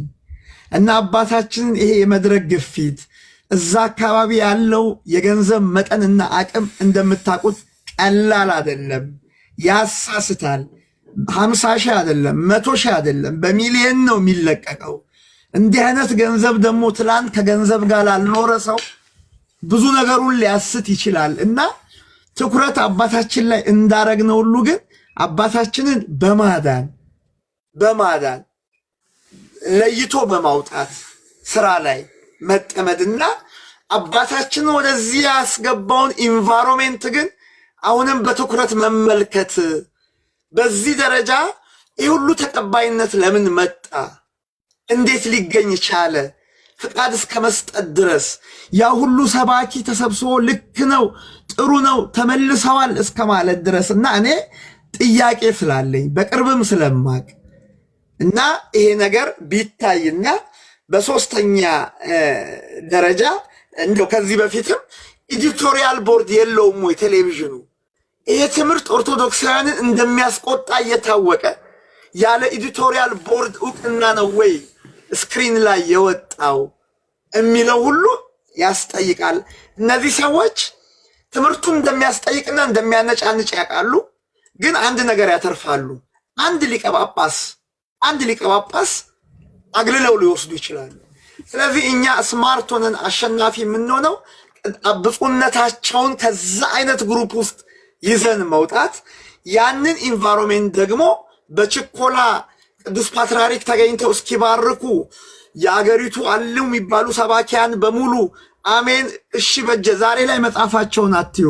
ትላንት ያልደገፈ የለም፣ ትላንት ተገኝቶ ያልበላ ያልጠጣ የለም። እና እሱ ኢንቫይሮንሜንት ቢጠና እልና የመጨረሻ ሐሳቤ እኛ ሪአክቲቭ ነን። ፕሮአክቲቭ እና ሪአክቲቭ የሚባል ነገር አለ በማኔጅመንት ውስጥ እና ስንነካ ነው የምንጮኸው፣ ስንነካ ነው የምንለው። ይሄ ደግሞ የራሱ መጥፎ ጎን አለው። ከተዘራ በኋላ መጮህና ፕሮአክቲቭ ሆኖ ታይትሎችን ለይቶ በታይትሎች ላይ አድምቶ ሰርቶ ይሄ ታይትል በመምህር ከሌ ይሄ ታይትል በሊቀ ሊቃውንት ከሌ እያልን ቀድመን የማንሰራበት ምክንያት ምንድን ነው?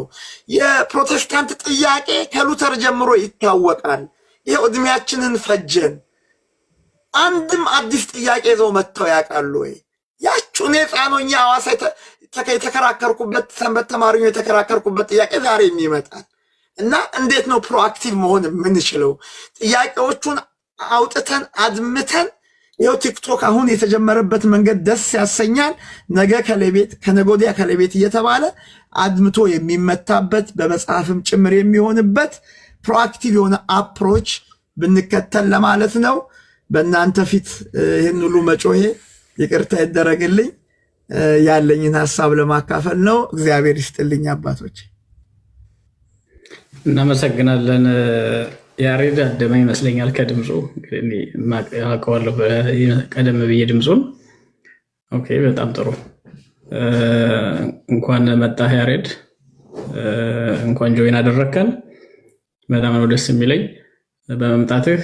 አይ ቲንክ ማኔጅመንትም ባለሙያ ይመስለኛል። ብዙ ነገር ታግዛለህ ለቤተክርስቲያን። በርታ። እንደተባለው ነው ስትራቴጂካሊ መሄድ አለብን። ቤተክርስቲያንን አሸናፊ ሊያደርግ የሚችል ስትራቴጂ ተከትለን መሄድ እንዳለብን እኔም በተደጋጋሚ ብያለሁኝ። ለማስመለጥ ለመደበቂያነት የሚያገለግሉትን ዋሻዎች ሁሉ ስትራቴጂካሊ ነው መምታት ያለብን። የጸጋዬ ጉዳይ ለእኔም ፐዝል ነው የሚሆንብኝ፣ የባለቤቱ ማለት ነው። የፍኖተ ጽድቅ ጉዳይ ያረጋል። አንድ ጉባኤ ላይ እንደው ጸጋዬ ይቅርብ፣ እንደው እንደ አይነቱን ሁሉ ቦታ ላይ አይገባም። አንድ ሰው ሀብት ስላለ ብቻ አይገባም። ፈተና የምትሆንባት ከሆነ ሀብቱ ላይ እኮ በመበርታት ቤተክርስቲያን ትጠቅማለህ የሚል አይነት መልእክት ምክር ሰጥቶት የሆነ ጊዜ ንግድን ነግድ ወንጌል ላይ አታተኩር አሉት ብለው እንደ ጮኸ አውቃለሁ። ትዝ ይለኛል የዛሬ ዓመት ምናምን አካባቢ። ግን እንደተባለ ያረጋል ምክር ጥሩ ምክር ነበር የመከረው። ጸጋዬ ግን እያደረገ ያለው አሁን እንደተባለው እሳቸውን ብቻ አይደለም። በነገራችን ላይ ጸጋዬ የወሰደው አቡነ በርናባስንና እሳቸውን አንድ ላይ አንድ ቦታ ሆነው አንዱኛውን ስብከት የተሰበከው አቡነ በርናባስ የሚባሉት ጳጳስ ባሉበት ነው። የሁለቱ አንድ ቦታ መገኘት ስላስገረመኝ እኔም ሁለቱን ፎቶቸውን አያይዤ ጽሑፍ ጽፌ ነበረ ትናንትና። ይሄ ተመሳሳይ ላባ ያላቸው አንድ ላይ ይበራሉ እንደሚባለው ከዛ ጋር ብቻ የሚገናኝ አይደለም። በጣም በጥንቃቄ ሊታይ የሚገባው ነው። ዛሬ ደግሞ እንደሰማሁት ራሱን ጸጋዬን ያግዟቸው ከነበሩ መምህራን አንዱ ደገኛ መምህራን ያስተማሩትን ትምህርት በዚሁ ጉባኤ ላይ ሳያስተላልፉ ችግር ያለባቸውን ለይቶ ማስተላለፍ ምን የሚሉት ነው የሚል መልእክት ጽፎ አይቻለሁኝ። ይህን የሚለው መምህር አብይ ነው፣ በሚዲያ ስለጻፈ ማለት ነው። አብይ መኮንን አብይ እንግዲህ በጣም እነሱ ሲያግዙ ከነበረ ጸጋዬን በማስተማር ረገድ ይህንን ለመመለስ ከ3 ዓመት በፊት ጀምረው ጥረት ያደርጉ እንደነበረ እኔም ፐርሰናሊ አውቃለሁኝ፣ እናወራም ስለነበር። ግን እነሱም ቢሆን አቅቷቸው በየጊዜው እያሳፈራቸው ኢቭን እነሱን ራሱ እያሸማቀቃቸው እንደሆነ ነው እነሱ እየተናገሩ ያሉት። ተነጋግረው ስልጠና ሰጥተው ካስተማሩት በኋላ በ3 ቀን በሳምንቱ ያፈርሳል ሰውየው። የሆነ ጊዜ እኮ ንስሐ ገብቶ ቆርቧል ሁሉ ተብሎ ነበር። ዛሬ መጥቶ ግን ተመልሶ ወደ እንትን ነው የገባውና ለእኔ ይሄ ጊዜ እየገዛ ነው የሚመስለኝ። ፕሮባብሊ ከሰውየው ፐርሰናል ኢንተረስት ያለፈ የሚታየኝ ነገር አለ። ያንን ፈርዘር ሄዶ በደንብ ማጥናት ያስፈልጋል። ቤተክርስቲያን በአግባቡ እንግዲህ አሁን ታግዷል፣ ጥያቄ ጠይቁታል ብዬ አስባለሁኝ። የቤተክርስቲያን አባቶችን አታሎ ይቅርታ ጠይቆ ማለፍ ሊቻል ይችላል። ግን ነገ ደግሞ እንዲህ በተደጋጋሚ እየወጣ የሚቀጥል ከሆነ ምዕመናን እያደማ እንዲኖር መፈቀድ የለበትም። ይሄ ሰው እና ይሄ መስመር መያዝ አለበት። መምህር ይልቃል ነው አይታየኝም። ባይዘው ያዕቆብ ነው። ኦኬ ጸጋው ሐዋሳ ቅድስት ሥላሴ። ኦኬ ያዕቆብ። ኦኬ የእርስዎ ተራ ነው። እሺ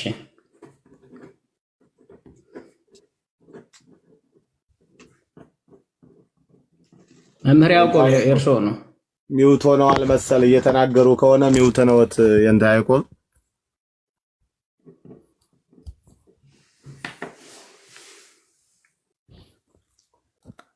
ኦኬ ሚውት አድርገው የሉም ማለት ነው። መምህር መልአክ አማረ፣ እሺ እርስዎ ይናገሩ መምህር ያዕቆብ እስከሚመጡ።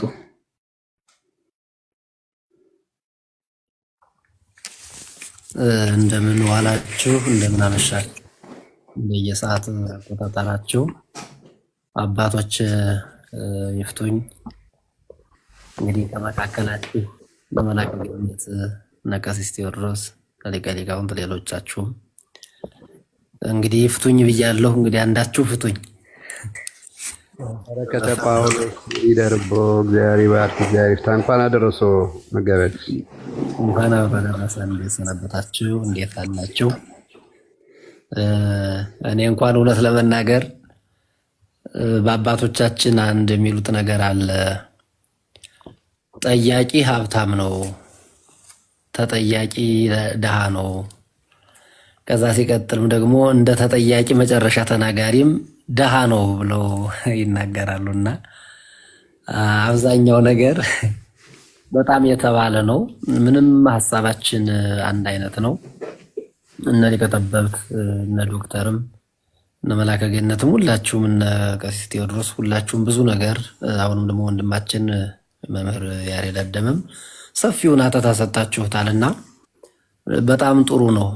ከዛ በፊት ግን ዶክተር አረጋ እንዲህ ፊት ለፊት እኔ በጣም እከታተላለሁ ሰሞኑን በተለይ የሚጽፉትንና እንዲሁ ማናቸውን ዳግማዊ ያረጋል አበጋዝ እያልሁኝ የእውነት ያው የሽንገላ ሳይሆን ደስ በሚል ሁኔታና ፊት ለፊት ስላየሁት በጣም ደስ ብሎኛል። ሌሎቹን ማላመሰግን ስለማውቃቸው ነው፣ የዘወትር ጸሎቶች ስለሆኑ ማለት ነውና በጣም ነው የምናመሰግን። እግዚአብሔር ያከብርልን። ከዛ ሲቀጥል ግን ብፁዕ አባታችንን ሰሞኑን የዘሩት ነገር እንደሚታወቀው ብዙዎቻችንን እንቅልፍ የነሳ ቤተክርስቲያንንም እንቅልፍ የነሳ ከባድ ቀላል የሚመስል ስንናገረው አንዳንዴ እኔ ብፁዕ ብለን እየጠራን በዚህ ልክ መናገራችንን በራሱ አለመታደላችን ነው ላለሁ። በእውነት የኔ ጆሮ ያልታደለ ቢሆን ነው፣ ይህንን የሚያየ አይኔ ያልታደለ ቢሆን ነው ወደሚል ሁሉ ያመጣል። እንዲሁ አንዳንዴ ፈገግ እያልን ዝም ብለን እንናገራለን እንጂ እያለቀስን የምንወያየው ነገር ነው እኮ ይሄ። እውነት ለመናገር ማን አለን? እሺ በቃ አሁን ከዚህ በኋላ እግዚአብሔርን የምናይባቸው ሌላ ከጳጳሳቶች ማን አለን? እሺ ማንን ነው አለን ብለን የምናምነው? ከእግዚአብሔር ቀጥሎ ማን ነው? እሺ ለኛ ወኪላችን በየት በኩል ነው የምናገኘው? እግዚአብሔር ካህን ብንል ዲያቆን ብንል በማን በኩል ነው ይህ ሁሉ የሚያደርግ? እና ከአሳዳሪዎች ላይ ሌላ ሲያድርባቸው ሀብተ መንፈስ ቅዱስን ያሳድሩብናል ብለን የምናስባቸውና ያመናቸው ጭምር ሌላ አካል ባይድ ነገር ሲያድርባቸው ከአንደበታቸው ባይድ ነገር ሲነገር ከሰማን ይህ እያለቀስን የምንወያይበት ምንነጋገርበት ጭምር ነው። የጋራ ንስሐ ሁሉ ምንገባበት ነው ብዬ ነው ማስበው። እውነት እህታች ያሉት የሚሰሙት ምን ነው አካበዳችሁ የሚሉም ሰው አይጠፉም። አዎ በጣም ነው የምናካብደው፣ በጣም ነው የሚከብደን ከዚህ የበለጠ ነገር ስለሌለ እና አባታችን መምጣታቸው ጥሩ ነው። የዛሬው አመጣጣቸው ሲመጡ ይዘውት የመጡ ነገር ነው እኔ ያልተመቸኝ። መምጣታቸው በጣም ነው የሚያስደስት። ይዘውት የመጡ ነገር ግን መጭና አምጭ የመጣው ነገርና እሳቸው የመጡበት መንገድና ይዘውት የመጡ ሐሳብ ግን ሁለቱ የተለያየ ነው። ሳይመጡ የመጡ አይነት ነገር ነው ያገኘሁት። እውነት ለመናገር ይቅር ብያችኋለሁ አሁን ይሄ ክርስቶስን መምሰል የሚለውንም የገለጹበት መንገድ ከሆነም እንኳን ደህና መጡልን እንጂ ይቅር ብለናል የምንል እኮ እኛ ነበር ነው። እውነት ለመናገር ያው አባትን ወደ ላይ እንዲያምባ ይባል እንኳን ደህና መጡልን እንጂ አባታችን መምጣትዎትን ነው፣ ማስተባበያ መስጠትዎትን ነው፣ ይቅርታ መጠየቅዎትን ነው። ሰው ይሰሳታል። ስለዚህ እኛ ልጆቹ ይቅር ብለናል አባታችን ነው ብለን መቀበል ያለብን እኛ ነን እኮ እንጂ ማን ነው ይቅር የሚባለው? ይቅር ብያችኋለሁ ይሄ ይጎረብጣል። አንድ እውነተኛው ነገር ማለት ነው። ከዛ ውጭ ደግሞ የተከፈተብኝ ዘመቻ ህዝቡ እንዲያውቅልኝ እፈልጋለሁ የሚል ቃል ሁሉ ሰምቻለሁ። እኔ በጣም የተከፈተብኝን ዘመቻ በጣም ነው የተከፈተው። እውነት ነው። ዘመቻው እንክርዳዱን የማሳወቅ ዘመቻ ነው። ህዝቡ አሁንም እንዲያውቀው ይጠበቃል። አውቆታል። ግን የከፈቱትም እሳቸው ናቸው፣ ራሳቸው ናቸው የከፈቱት እኮ። አዎ የተከፈተብኝን ዘመቻም ህዝቡ እንዲያውቅልኝ እፈልጋለሁ። ይሄ በራስ አንደበት አንድ ቄስ ሲያስተምር ተው እናንተ ልቅሶ ላይ ለምንድን ነው ተኩስ የምትተኩሱ? በዚህ በገጠሪቱ ሰው ሲሞት ተኩስ ይተኮስ ነበረና ለምንድን ነው ጥይት አይተኮስም? ይችን ነፍስ ሊቀበሉ የመጡ መላእክትን እንዲያው ለመምታት ነው ምን ልታረጉ ነው ብሎ የኔ ቤት አንድ ቄስ ያስተምራል። እንዲያው ነው ሲያስተምር የቆየው ቄስ በኋላ ሽጉጡን መዘዝ አድርጎ እንዲያው ሊቀበሩ ሲሉ እሱም አንድ 3 ጊዜ ይተኩሳል። አንድ ገበሬ አረ ይሄ ቄስ ምስክር ይዞ ሰረቀ አለ እና እንደዛ አይነት ነገር ነው። እና ትንሽ እውነት የተከፈተብኝ ዘመቻ ህዝቡ እንዲያውቅልኝ እፈልጋለሁ። ይሄ ደስ ማይል ቃል ነው። እንዲያው ብፁዕ አባቴን እንዲህ ለማለት እንፈልግም አልነበረም። እውነት ለመናገር እሳቸው ናቸው የከፈቱት እንዳሉት ዶክተር እውነት ነው። ይሄ ነገርም ትክክል አይደለም። ከዛ ውጭ ያለ አውዱ ተተርጉሞብኛል የሚል ቃልም ደግሞ ተጠቅመው አግኝቻለሁ። ያለ አውዱ ተተርጉሞብኛል። እንዲያው በጣም የከፋ ባይሆን አይናማ የሚባሉ ሊቃውንት የቤተ ክርስቲያን አባቶች ምዕመናን ሁሉ ሳይቀር ንቡ እኔ እንዲያውም አንድ አጭር ጽሑፍ ጽፌ ነበር። ሁለት ነገር አውቄበታለሁ በዚህ ነገር የቤተ ክርስቲያን ያሏትን መምህራን ምን ያህል መምህራን እንዳሏትና በዛ ላይ ደግሞ የማናውቀውን እንደገና ምዕመናን እመቤታችን ስትነካ ንቡ የተነካ ቀፎ መሆናቸውን ማነው ቀፎ የተነካ ንቦች መሆናቸውን የተረዳንበት ነው እውነት ለመናገር እና ቤተክርስቲያን ምንድነው ያለ አውዱ በፍጹም አልተተረጎመም። አሁን በቀጥታ እኮ ነው ለእኔ የሚየማርያም ቤዛ ነሻሉ ለዓለም አይባልም። አትደንግጡ። በቃ አይባልም። አሁን አይባልም ከተባለ ፍጹም እኮ 4 ነጥብ ነው አይደል እንዴ? ይሄ ማብራሪያ እኮ ያስፈልገው። በዛ ቤዛ ነሻሉ ለዓለም አይባልም ከተባለ አሁን የክርስቶስን አተካም የነገሌን አተካም የሚል ነገር አይደለም። በቃ አይባልም።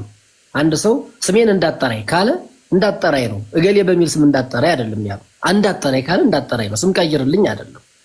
ስለዚህ ለዚህ ማስተባበያ በዚህ ጉዳይ እኔ የጠበቁት ብፁዕ አባታችንን ሳያቸው ይሄንን ዳይጸ ልሳን ነው አስቤበት አይደለም እኔም ስሟን ጠርቼ የተማርሁ ነኝ እንዳሉት ስሟን ጠርቼ የተማርሁ ነኝና እንዲያው ይሄንን በማለቴ ምዕመናን ይቅርታ ቢሉን ክርስቶስን መስለው ነው ማገኛቸው ነው።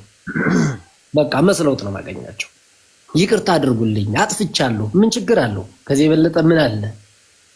እና ሌላ ማስተባበያ ሌላም እንደገና እመቤታችን እንዲያውም የክርስቶስን ቤዛናት አይነት ነገር ንግግር ይሄን በራሱ ትክክለኛ አገላለጽ አይደለም። ይሄም አሁን እኛ በምንረዳው መጥነን እኛ በራሳችን እንዲህ ለማለት ፈልገው ነው ካላላቸው ፍቅር የተነሳ ነው ብለን ልንተረጉመው እንችላለን። ሌላው በዚህ ልክ ይተረጉመዋል ወይ? መነገር ያለበትን ነገር መመጠን ያስፈልጋል። በተለይ በአባትነት ደረጃ ያለ ሰው እንዲያው አንዳንዴ እኮ ትናንትም ብያለሁ ሊቃውንት እንደምታስታውሱት እነ መላከ ገነትም ስለነበሩ በቤተ ጉባኤም እኮ በልበ መምህራን የሚቀር ቃል እግዚአብሔር አለ፣ ለምዕመናን የሚነገር ቃል እግዚአብሔር አለ። እንዲያው ሁሉም እኮ የታወቀው ሁሉ እኮ አይነገርም እኮ እና ትንሽ እመቤታችን የተናገሩበት ነገር ደስ አይልም። የዛሬ አመጣጣቸውም ቤተክርስቲያንና ምዕመናን ይቅርታ ጠይቃለሁ ጥሩ ነው። እኔ ከዚህ ሁሉ የተመቸች ይችላል። ጥያቄ ግን እኔ ባነሳ ሊቃውንቱን ስለምንድነው ይቅርታ ያልጠየቁ? ሊቃውንቱንስ አሁን ሊቃውንቱን ዘመቻ ከፈቱብኝ ተብሎ የተጠሩ ሊቃውንቱ ናቸው፣ መምህራኑ ናቸው። ምዕመናን ምንም እንዴ ምዕመናንም እኮ ለምዕመናን ለማስረዳት እኮ ነው ሊቃውንቱም ያን ያህል ሲጽፉ የነበሩ ከዶክተር አረጋ ጀምሮ ከነ መላከ ገነት ሌሎችም እዚህ ያላችሁ ሁላችሁም በሙሉ ማለት ነው። እና ከተጠየቀ ሊቃውንቱም ይቅርታ ቢጠየቅ ምንም ችግር አልነበረውም። እንዲጠይቁ እያስገደዱ አይደለም በሐሳቤ። ከዛ ውጭ ግን በአቋራጭ መግለጫ መስጠት አሁን ነገ ቋሚ ሲኖዶስ የሆነ ነጥብ ይዟል ወይም ቀጠሮ ይዟል ተብሎ ሲታሰብ ዛሬ በአቋራጭ ይችን መስጠትን በራሱ ምን ታስቦ ነው የምትል ጥያቄ ማለት እኔ በግሌ ይችን በራሷ በደንብ ብትታይ ጥሩ ነው። ከዛ ውጭ ደግሞ ይሄ የሌሎችን የብሔር መወሸጫ አሁን ዛሬ በሰጡት ብፁዕ አባታችን በሰጡት መግለጫ ጥሩ ነው ቅድም እንዳልነው፣ ግን ደግሞ በዚህ አስታካው አንዳንድ ሰዎች ገብተው ደግሞ ይሄው ብፁዕ አባታችን መልስ ሰጠዋል፣ ማብራሪያ ሰጠዋል። አሁን ከዚህ በኋላ ጥላቻ ነው የብሔር ነው የምን ነው እንዴ? ከሃይማኖት የሚለየ ብሔር ካለ ጥንቅር ብሎ ይቅር። ምን ነገር አለ? ከሃይማኖት በላይ ምን አለ? እናትም ትቀራለች፣ አባትም ይቀራል፣ ቤተሰብም ይቀራል። እና ይሄንን መልስ ምንድነው መልክ የሚያስይዙ ወንድሞቻችንም ቢተው ጥሩ ነው የሚል ሐሳብ አለኝ። ከዛ ውጭ ግን የእመቤታችን ጉዳይ የቤዛ የነገረ ቤዛ የድንግል ማርያም ቤዛዊት ዓለምነት ጉዳይ በመምህራንም ተተንትኗል። ከዛም እንደውም አንድ መላከ ብርሃን አድማሱ ጀንበሬ የተባሉት ሊቅ እንዲሁ አንድ ቅኔ ያላቸው ሊቃውንቱ ታግዙኛላችሁ። ባሕቲቶ ነቢረ እግዚአብሔር ፈርሃ እምኀበ አልቦ ዓለም እስመ ዓለመ አንቀሃ ነው ያለው ዓለም እስመ ዓለመ አንቀሃ የሚል ቅኔያቸውን አንድ የቅኔ መምህር ሲተረጉሙ ምን ብለውታል? እንዲሁ ለእመቤታችን ሰጠው። እንዲሁ የኛ ሊቃውንት እንዲሁ ከውጮችም ውጪ የኛ ሊቃውንት እንዴት እንደሚራቀቁባት በእመቤታችን እና ይሄ እግዚአብሔር ብቻውን መኖር ፈራ እና ለምን ነው ቢሉ ይሄን ሊቁ የተናገሩት እናት የሌለው ልጅ ያለ እናት መዋል ማደር እንደማይችል ሁሉ እግዚአብሔር እንግዲህ ፈሪ አድርጎ እግዚአብሔርን እየሞገተ ማለት ነው ባለቅኔው።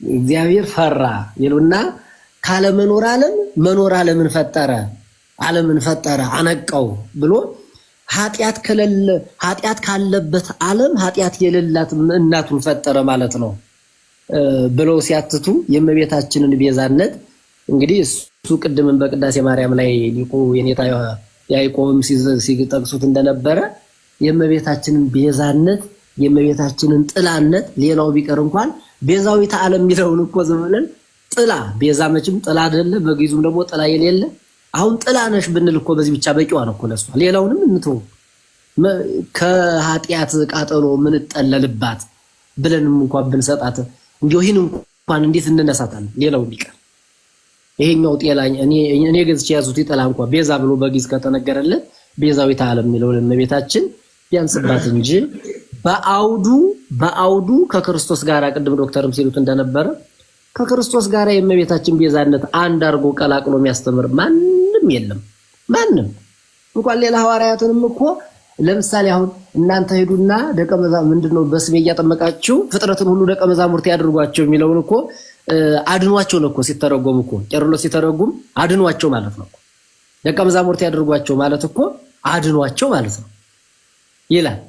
ስለዚህ አድኗቸው ካለ እንግዲህ ማዳን የማን ነው ማለት ነው? አሁን ሐዋርያት ያድናሉ ማለት ነው። በሌላ አነጋገር እናንተ የዓለም ብርሃን ናችሁ ሲል እኮ ምን ማለት ነው ታዲያ?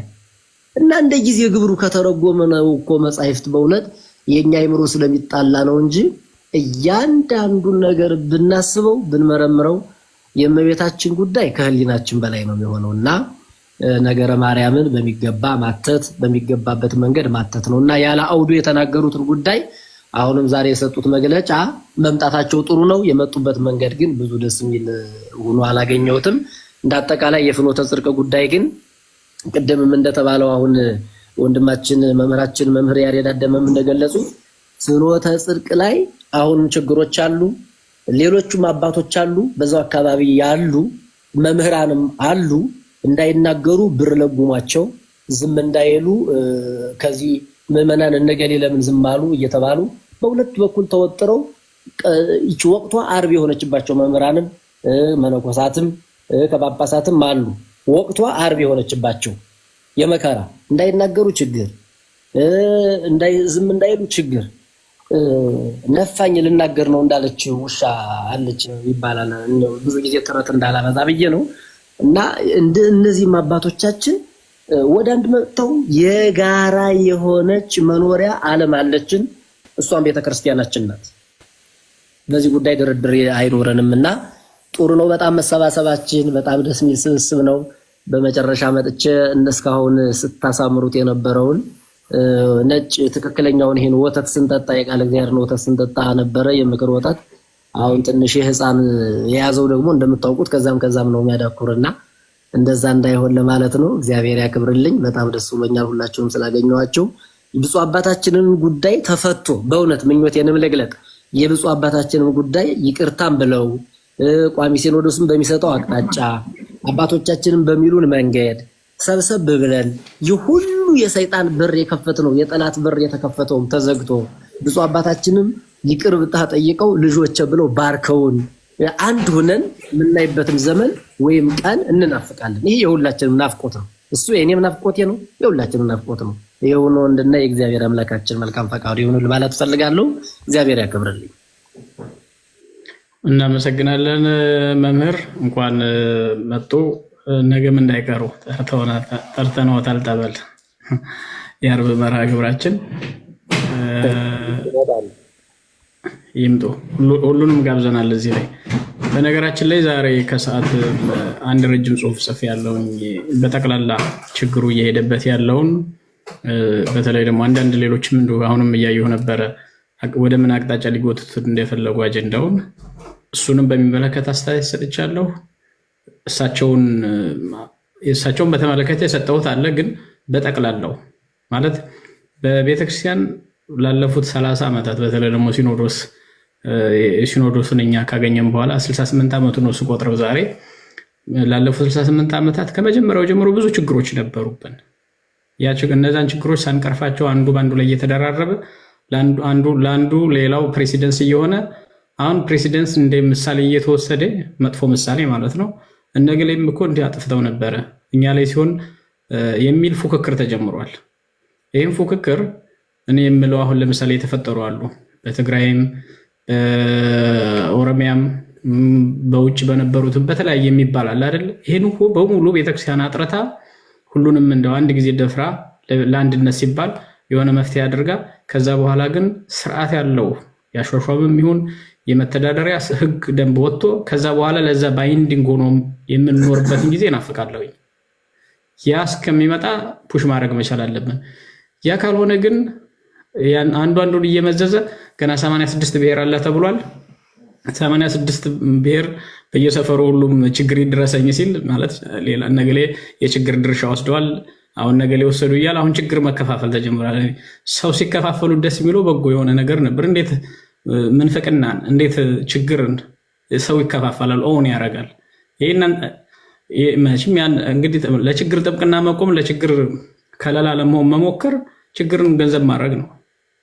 ክርስቲያን የሆነ ሰው ቀርቶ ማንም ሰው ችግርን ገንዘብ ለማድረግ መሻማት የለበትም። ችግርን ማንም መጸየፍ መቻል አለብን። ይሄን የምናስወግደው እንደተባለው ቤተክርስቲያን ቆርጣ ነገ እነሱ የሆነ ሰዓት ላይ መደበቂያ ይሆናል ብለው ካላሰቡ እንደ አይነቱ አመክንየው አባቶችን ቢሆን ጨከን ብለው ማጥፋትና ደፍረን ውሳኔ ሰጠን ቤተክርስቲያን አንድነት እናስጠብቅ፣ ከዛ በኋላ ከውጭ የሚገባውንም ከውስጥ የሚገባውንም የሚከላከል ህግ እናውጣ ማለት መቻል አለባቸው። ይህን ፑሽ ማድረግ አለብን፣ ከኛ ይጠበቃል ባይ ነኝ።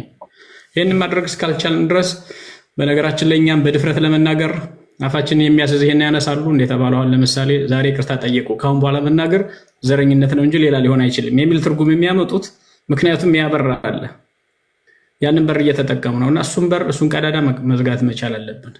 ቀዳዳ ምለው ከአሰራር የመጣውም ማለት ነው። እንግዲህ ቤተክርስቲያን አንድነት ሲባል መስዋዕት መከፈል መቻል አለበት። ዋንስ ግን ቤተክርስቲያን መስዋዕት ተከፍሎ አንድነት ከሆነች በኋላ ያንን ሁሉ ጊዜ እያነሱ ደግሞ መጎንታያ ማድረግ የለብንም። ለምሳሌ እኔ አንድ ምሳሌ ላስቀምጥ። እኔ አባት የተሾሙበት መንገድ ይታወቃል።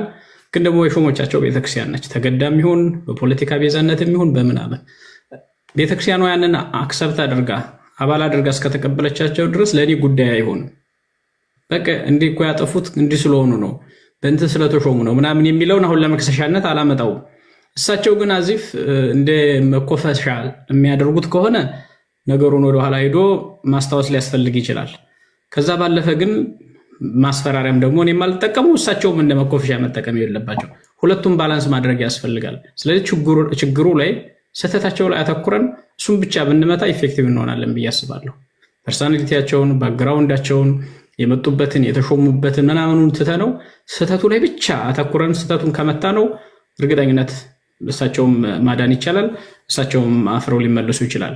በዘር በምናምን በሌላ ይሄ የተሾሙበትን መንገድ የምናነሳ ከሆነ ግን ይህንን የመጠጊያነትና የዋሻ ለመሆን የሚያገለግሉ ሰዎች በር እየከፈትንላቸው ነው። ትንሽ በር ቀዳዳ ሲያገኙ ደግሞ እነሱ ገብተው ይህን ይጠቀሙበታል። እያየው ስለሆነ ማለት ነው። ሌሎችም እኔ የማከብራቸው መምህራን ሁሉ ሳይቀሩ እንግዲህ ይቅርታ ጠይቀዋል። ከአሁን በኋላ ሰይጣን አፉ መዘጋት መቻል አለበት የሚል አይነት ሀሳብ የሰጡ አይቻለሁ። ኖ አልተፈታም ጉዳዩ። ቤተክርስቲያን ገና ይህንን ጥያቄ ትቀበላለች አትቀበለውም? በሚዲያ ተነግሯል። ቤተክርስቲያኗ ግን ይህን እንዴት ነው የምትቀበለው? ቤተክርስቲያኗ ይህንን በሌላ ለዩቲዩበር የነገሩትን እንደ መልስ ቆጥራ ትቀበላችኋለች? እሱን ሲኖዶስ ሲወስነው እናያለን። ቋሚ ሲኖዶስ ያየዋል። እሳቸው ያንን ከተናገሩ በኋላ እኮ ነው የፍኖተ ጽድቅ ማህበር የመዘጋቱን አዋጅ የሰማ ነው። እና ቤተክርስቲያኗ ሆን አድርጋ አውጃ እስካልነገረችን ድረስ ችግራቸውን ፈተዋል፣ የምዕመናኑ ላይ የደረሱትን በዚህ በኩል አድሬስ ያደርጉታል እስካልተባለ ድረስ እኛ እሳቸውንም ፑሽ ማድረግ እንቀጥላለን። ትምህርቱን ደግሞ በተለይ ደግሞ የዘሩትን ትምህርት ማጥራቱ ላይ ኮንቲኒስሊ መስራት አለብን ብዬ አስባለሁ። አሁን ሁላችንም ስለተናገርን ሊቀ ሊቃውንት ምን እናድርግ? ጊዜውም እየሄደ ነው። እኔ አላወጋሁም። አዎ ዋናውን አሰባሳቢ ትተን እንደ መምህር በረከት ቤቴን አስረክቤ እኮ በቃ ታግ ይሄ እኮ ነው። እስኪ ኮሜንት ክፈቱ። ይሄን እኮ አረጋ እንደ በረከት አፈናቸው ነው የሚሉኝ። አይቀርም እንዲያ ነው የሚባሉ። ለቀሲስ በኩል ሙሉ ኃላፊነት ስለሰጠው መክፈትም ማሰርም መፍታታቸው ነው። ይፍቷቸው ቀሲስ። እሺ እፈታለሁ። ረሷቸው። እነሱ እኮ እዚህ ላይ ያሉ ልጆች ሲተነፍሱ ይወዳሉ መሰለኝ። ባህሉን አላውቀውም። ሌት ብሉመርስ ነው የሚባለው በኢኮኖሚክስ። ምንድነው ዘግይተው የሚነቁ ሌት ብሉመርስ እንላቸዋለን። እኔ ሌት ብሉመር ነኝ እና በዚህ በቲክቶክ ላይ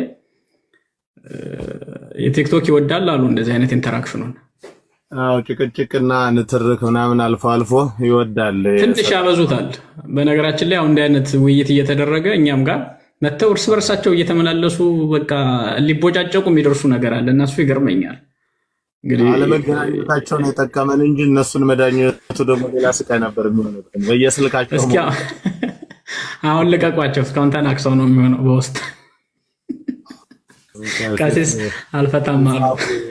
ልቀቋቸው ይጻፉ ተብለዋል።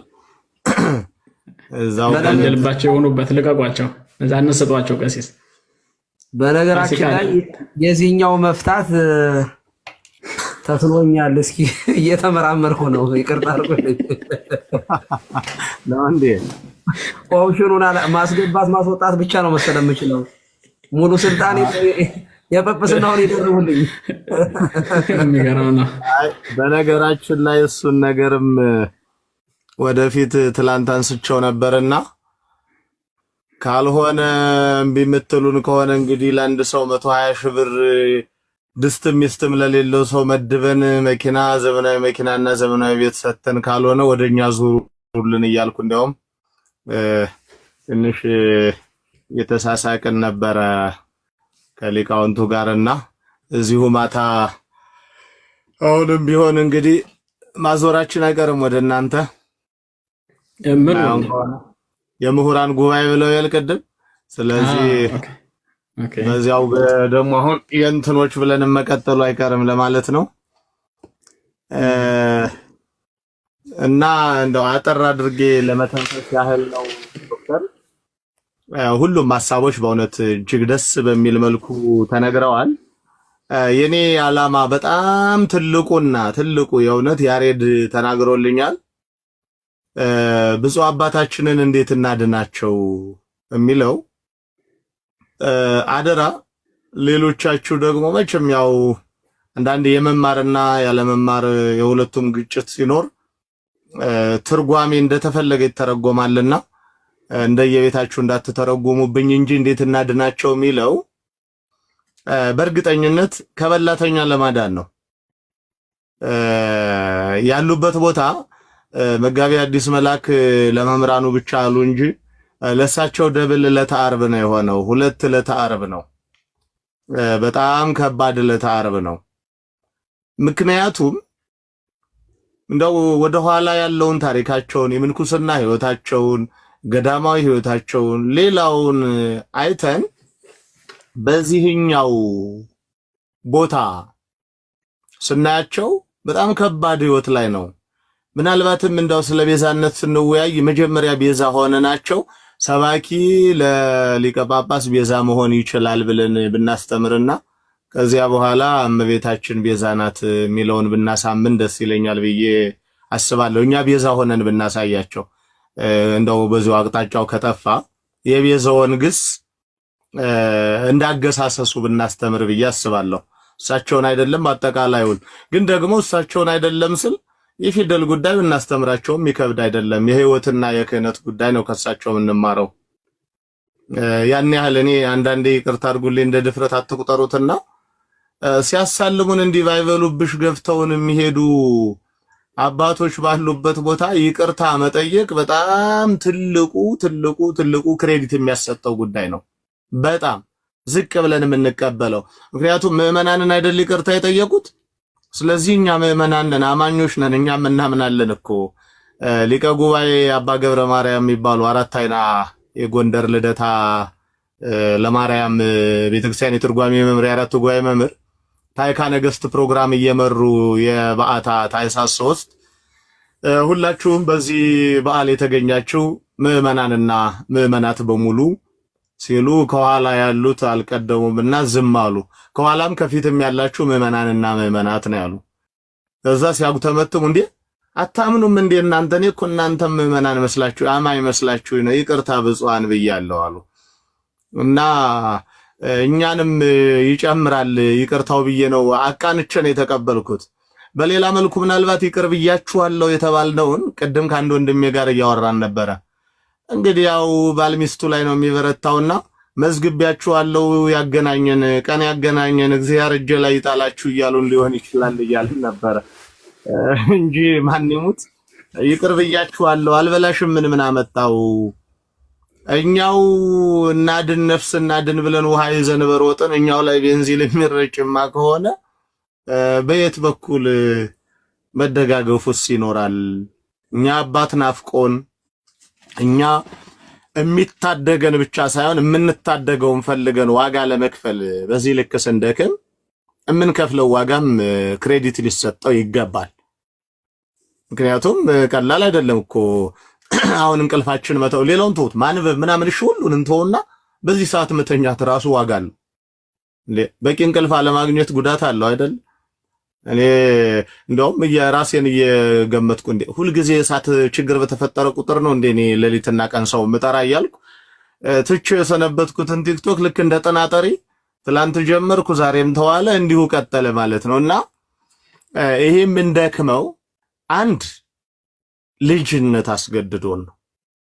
እኛ አሁን የምናውቀው ከሌላ ከሩቅ ሀገር ምናልባትም የአንድ ቀን የሁለት ቀን ጉዞ ተጉዘን ዲቁና ለመቀበል ሄደን ከዛ አቡኑ ይሁን አቡነ ቀሲሱ ብቻ አንዳቸውን ልብስ ነክተን እንደዚያች ልብስ ዳሳ እንደዳነችው ሴት እንደምንድን ነው ምናምን የነበረው። አሁን እንዲህ እነሱም በደርዘን ሳይሆኑ እኛም ደፋር ሳንሆን እና ይሄ ሁሉ ባለበት ሁኔታ ይቅር ብያችኋለሁ የሚለው ሐሳብ እስኪ እንግዲህ እግዚአብሔር ከረዳን ማስተካከያ እንዲኖረው ሐሳቡን ለማቅረብ እንሞክራለን፣ አይደክመንም። ሌላው ግን ያሉበት ቦታ አሁንም አስምሬ መናገር የምፈልገው ማን ይሙት አንድ ሰው በአንድ ጾም ውስጥ ብቻ እኔ እንኳን እኔ ደብረ ላይ እኮ በተከታታይ ያልቀን የተገኙ አይመስለኝም እንዴ ምን ታስቦ ተከታታይ ይቅርታ አድርጉልኝና በዚህ ቀን ተገኝተው ንጹህ አባታችን አስቀደሱ ሌላ ብዙ ስራ ያለባቸው ብሎ እንደሚዘግበው ጋዜጠኛ እኮ አሁን አገረ ስብከታቸው ላይ በአብይ ጾም አንድ ቀን ተገኙ ሊያስብል እኮ ነው። ይሄም እኮ አንድ ሌላ ችግር ነው። ሁሉ ጊዜ እዚህ ከሆነ ወይ ተመድበዋል እኛ ሳናቅ ምናልባትም ሁሉንም ማወቅ ስለማይጠበቅብን ልጆች ቋሚ ሲኖዶሱ እዛ ጋር ይከታተሉ ጥፋት እንዳይኖር አስተምሮን እየተከታተሉ ያስተምሩ ብሎ ሞክሮ ነው ወይስ ደግሞ ምን ታስቦ እንደሆነ አላቅም። በዚህ ልክ እዛ ሲደረስ እና ሌላ ቦታ ላይ የተሰበኩ ስብከቶችና እዚያ ቦታ ላይ የተሰበኩ ስብከቶች ደግሞ ይለያሉ። አንዳንድ ይሄ ሞቅ ሲለን እንደው ሰው በዛ ብሎ ስናይ ፓወርፉል ሆነን እንደምንናገረው ወጣት ሰባኪያን በጎረምሳ ሰባኪ ልክ ያንን ቶን መስማት በራሱ የሆነ ነገር እንዳለ በእርግጠኝነት ያሳያል። እና ከዚህ ቦታ ለማውጣት እኔ አሁን ዶክተር ያለውን ሐሳብ ሙሉ በሙሉ ወስጄ ምለው ምንድነው በዚህ በኩል መጡ በዚያ በኩል ይሄዳሉ የሚለውን እንተውና ቀጥታ ያስተምህረው ጉዳይ ላይ ብቻ አስምረን እሳቸውን ግን ያቡንም ይምቱንም ምንም የሚበሉን ጎትቶ የማውጣት ስራ ግን መስራት አለብን። ምክንያቱም እየተጮህ ያለው እንደው በጣም ለዚህ አሁን ለምናገረው ቃል ይቅርታ ይደረግልኝና የመጨረሻ ልሙጥ መሐይም ነቀለሜ እንኳን የሚገርም ንግግር ተናገሩ የሚገርም ትምህርት ብለው ጠበቃ ሲሆኑ እነ ትዝታውን ያህል ልሙጥ ፍጡር እንዲህ የሚገርም ወንጌል እኔ የምናፍቀውን ወንጌል ተናገሩልኝ ብለው እነሱ እስኪለኳቸው ድረስ ለነሱ የሚመች ስብከት ከሆነ የሰበኩት ምኑን ሰበኩ? አንተ ከሰማኸው ምኑን ቅን ይሆን አይደል ያሉት አለቃ እና እነሱ ካደነቋቸውማ ምኑን ሰበኩት? እኛን ነው እንጂ ማሳመን የነበረባቸው እኛን ነው እንጂ ይበል ማስባል የነበረባቸው። ምንድነው ብፁዕ አባታችን ብፁዕ አቡነ እስጢፋኖስ አንድ ጊዜ ያሉን አንዱ ሰባኪ ወደ ክፍለ ሀገር ሄደና አስተምሮ ሲመጣ ለአንዱ ሊቀ ጳጳስ ብፁዕ አባታችን የሚገርም ጉባኤ በጣም ታምራላስ ብዬ ንስሐ አባት አስይዣቸው መጣሁ አላቸው። እና እንዲህ እኛን ነው እንጂ ሰብሮ ማስተማር ከቻሉና ይበል ካሰኙ አባት ምን ለነሱማ ታዲያ ቀላል እኮ ነው። ሜዳ ላይ ወጥቶ እኮ ኢየሱስ ጌታ ነው ብቻ ራሱ ይበል ያሰኛል። እና ከዚህ ሜዳ ከተጠመዱበት ሞጥመድ ማውጣት ግድ ይለናል። እኔ ፌስቡክ ላይ 3 ምክንያቶች አስቀምጫለሁ። ከነዚህ ምክንያቶች ውጭ አይደለም በእርግጠኝነት አባቶቻችን የገቡበት ሜዳ። ስለዚህ እነዚህ ነገሮች ሊሰመርባቸው ይገባል ባይነኝ። ሌላው ምናልባት እንዴት እናድናቸው ከሚለው ጋር ተያይዘው ደግሞ በጣም ይቅርታ ይደረግልኝና አሁንም ለዚህ ሐሳብ አባቶቻችን በእርግጠኝነት እሳቸውም ይቅርታ ለመጠየቅ የተዘጋጁበት ቅዱስ ሲኖዶስ ማለት የሲኖዶሱ አባላት አባቶቻችንም ጆሮ መስጠት የቻሉት ወጣቱ ተቀይሟል፣ ወጣቱ አኩርፏል፣ ወጣቱ ጮኋል ስለተባለ እንጂ ሰባኪያን ጮኸዋል፣ ቄሶች ጮኸዋል ተብሎ አይደለም። ስለዚህ እኛም ከዚህ በኋላ ወጣት ብንሆን ብዬ አሰብኩ። እንደ ወጣት ማሰብ እንጀምር። እንደ አባትነታችን እንዳለ ሆኖ ግን እንደ ወጣቱ በቃ ሪያክት ማድረግ አለብን። የወጣቱን ሪያክሽን መውሰድ አለብን እንጂ ቢመጡ ምን ያው ላለቃው ደውላለሁ አይነት ነገር አይደለም። የራቱ ጉዳይ መድኃኒዓለም ጋር ነው። ምናልባትም ያኔ ኔትወርክ ላይ ሰራውሉ ይችላል ሲደውሉ የተባለው ማለት እኛ መዳፍ ላይ ያለን ይሄ ጉያ ውስጥ ያለች ሚስት ወጣቱ ደግሞ ገና ለማሽኮርመም የምትታሰብ ኮረዳ አይነት ተደርጎ ወይም ደግሞ ይመጣብኛል አይነት ተደርጎ ስለሚታሰብ ወጣቱ ጮኋል ቶሎና ቀዝቅዘው በሚል መንገድ የሚኬድ ከሆነ ሊቃውንቱ ተቀይመዋል፣ ሊቃውንቱ ተናደዋል፣ ሊቃውንቱ ሐሳብ ሰጥተዋል ተብሎ እንዲፈራ ጭምር ስራ መስራት አለብን። ቅድም ዶክተር ላልከው ሐሳብ እዚሁ ጨርሼ ልሂድ። ድርሻ ለመምህር በረከት አንድ ድርሻ አብሮ አጣማጅ ሊቀ ጠበብት መሰረት ምህረቱ የድጓ መምህር ናቸው። ያቋቋም ቢያንስ አቋቋም ከ15 ዓመት ከ16 ዓመት በላይ ጉባኤ ተክለ ያስተማሩ ናቸው። የድጓ መምህርም ናቸው። በዚህኛውም የማኔጅመንት ሰው ናቸውና እሳቸው ከሱ ጋር ሆነው ከመምህር በረከት ጋር ሆነው አንዱን ክፍል ይሄን ቀደም ያልነውን ክፍል የቤዛነትን ጉዳይ እነሱ እንዲወጡት እግረ መንገድ የቤት ስራ ቢሰጣቸው መልካም ነው። እኔም አንድ የቤት ስራ ለመቀበል ዝግጁ ነኝ። ሌሎቻችንም እንደዚያው አድርገን ይህንን ተወጣ መባለውን የቤት ስራ ቧጥጬ ቆፍሬ ጠይቄ አንብቤ 20 ገጽ 50 ገጽ 100 ገጽ 5 ገጽ መስራት ማቅረብ ይቻላል። ስለዚህ ይህንን በዚህ መልክ እንሂድና ቶሎ በሩን እንዝጋው። በሮቹ የተከፋፈቱት በሮች ብዙ ናቸው። እነዚህን በሮች ቶሎ እንዝጋው ላለው። ሌላው አርትዖት ክፍል የለውም ወይ ሚዲያው የሚል ሐሳብ ሰምቻለሁና እንደው የሰማሁትን ለማጋራት ያክል ነው። በኢኦቲሲ በኩል ይተላለፍ ተብሎ ሲመጣ ኢኦቲሲ ላይ አይ በዚህ ልክ ያለ መልእክት አናስተላልፍም አይነት ነገር እንደነበረና በዚያው በራሳቸው በኩል እንደተላለፈ ሰምቻለሁ። እግረ መንገድ ይሄንንም በዛው የሰማሁትን ነው ያየሁት ባይሆንም ይሄን ነገር በዚህ መንገድ ቢያዝ ለማለት ነው። አጠቃላይ ሐሳቤ ይሄ ነው። ብፁዕ አባታችንን ለመታደግን መደወል ሊገኙ በሚችሉበት መንገድ ሁሉ መጻፍ ኢቭን እንዲህ ማውራታችን ለኛ ነው የማያነሱልን ወይ ቀጥታ ፊት ለፊት ተገናኝተን እንዲህ መወያየት የማንችለው እንጂ እያንዳንዷ መልእክት ግን ትደርሳቸዋለች። ስለዚህ ከመተንፈስ ማቆም የለብንም። በእርግጠኝነት ልጆቼ ይህን ያህል የሚደክሙት እኔን ብለው አባት ብለው ነው የኔ አባትነት ገዷቸው ነው ብለው ለኛ ሲሉ እንኳን ስለ ፍቅር ብለው የሚተውት ብዙ ነገር ይኖራል። ምክንያቱም ከዚያ ከአንድ ፍቅር መቼም የብዙሃኑ ፍቅር ይበልጣል አይደል? እዚያ አንዳንዴ እንዲያም እንዲታሰብ አቅማችን በፈቀደ መንገድ ሳንታከት እንድካም ለማለት ነው። አመሰግናለሁ። አረዘምኩት። አንድ እንግዳ ከታች አለሁ ዶክተር። እሺ ለገረጋውን ታይቻቸዋለሁ። ቅድም አላየሁም ነበር፣ አሁን አስተውያለሁኝ። ጥሩ ሐሳብ ነው ያነሱት። በነገራችን ላይ ይቅርታ አንድ ሐሳብ ማንሳት ፈልጋለሁኝ። አፕሮቹን በተመለከተ ሁልጊዜ የማስበውን ሁልጊዜም ደግሞ ሚስ ይደረጋል ብዬ የማስበው ማለት በአብዛኛው መምህራን በሌሎችም ጽሁፍ ሳነብ ሚስ የሚደረግ አንድ ፖይንት አለ። በተለይ አሁን እንደሳቸው አይነት ሰው እና አሁን የሳቱትን ስህተት ስንመለከት አብዛኛው ስህተታቸው ካለማወቅ የመጣ አይደለም። በነገራችን ላይ እንደዛ አድርገን መረዳት ፈጽሞ አይደብንም። ስለ ቤዛ ስለማያውቁ የቤዛን ግስ ስለማያውቁ ቤዛን ስላልቀሰሩ አይደለም፣ ጨርሶ አይደለም። እና አንዳንድ ሰዎች የሰንበት ትምህርት ቤት የሚያውቀውን ቤዛን እንዴት ይሄን አያውቁም ምናምን አይነት ነው፣ ስለማያውቁ አይደለም። ዴሊበሬትሊ ነው ያደረጉት። ሁል ጊዜ በእኛ ቤተክርስቲያን አንድ መምህር ጥፋት ሲያጠፋ ያንን ያጠፋውን ነገር ስለማያውቀው ሳይሆን ባጠፋበት መንገድ ያዋጣኛል ብሎ ስለሚያስብ ነው። እኔን ቀደም ብላችሁ የምታውቁ ሰዎች ፌስቡክ ላይ በተለይ ስጽፍ አንድን መምህር አንድን ጥፋት ያጠፋን ሰው ደንቆሮ ስለማያውቅ ምናምን ብዬ ተችቼ አላውቅም። ስትሮንግ የሆነ ቃላት እናገራለሁ። ምለው ምንድነው አጨብረባሪ ነው ምለው። የሚያጨበረብረው ለምንድን ነው? ያ ትክክል እንዳልሆነ ያውቃል የሚናገረው፣ ግን ደግሞ ምዕመናንን የሚናገረውን ያምኑላታል። በዛም በኩል ጥቅም ያገኝበታል።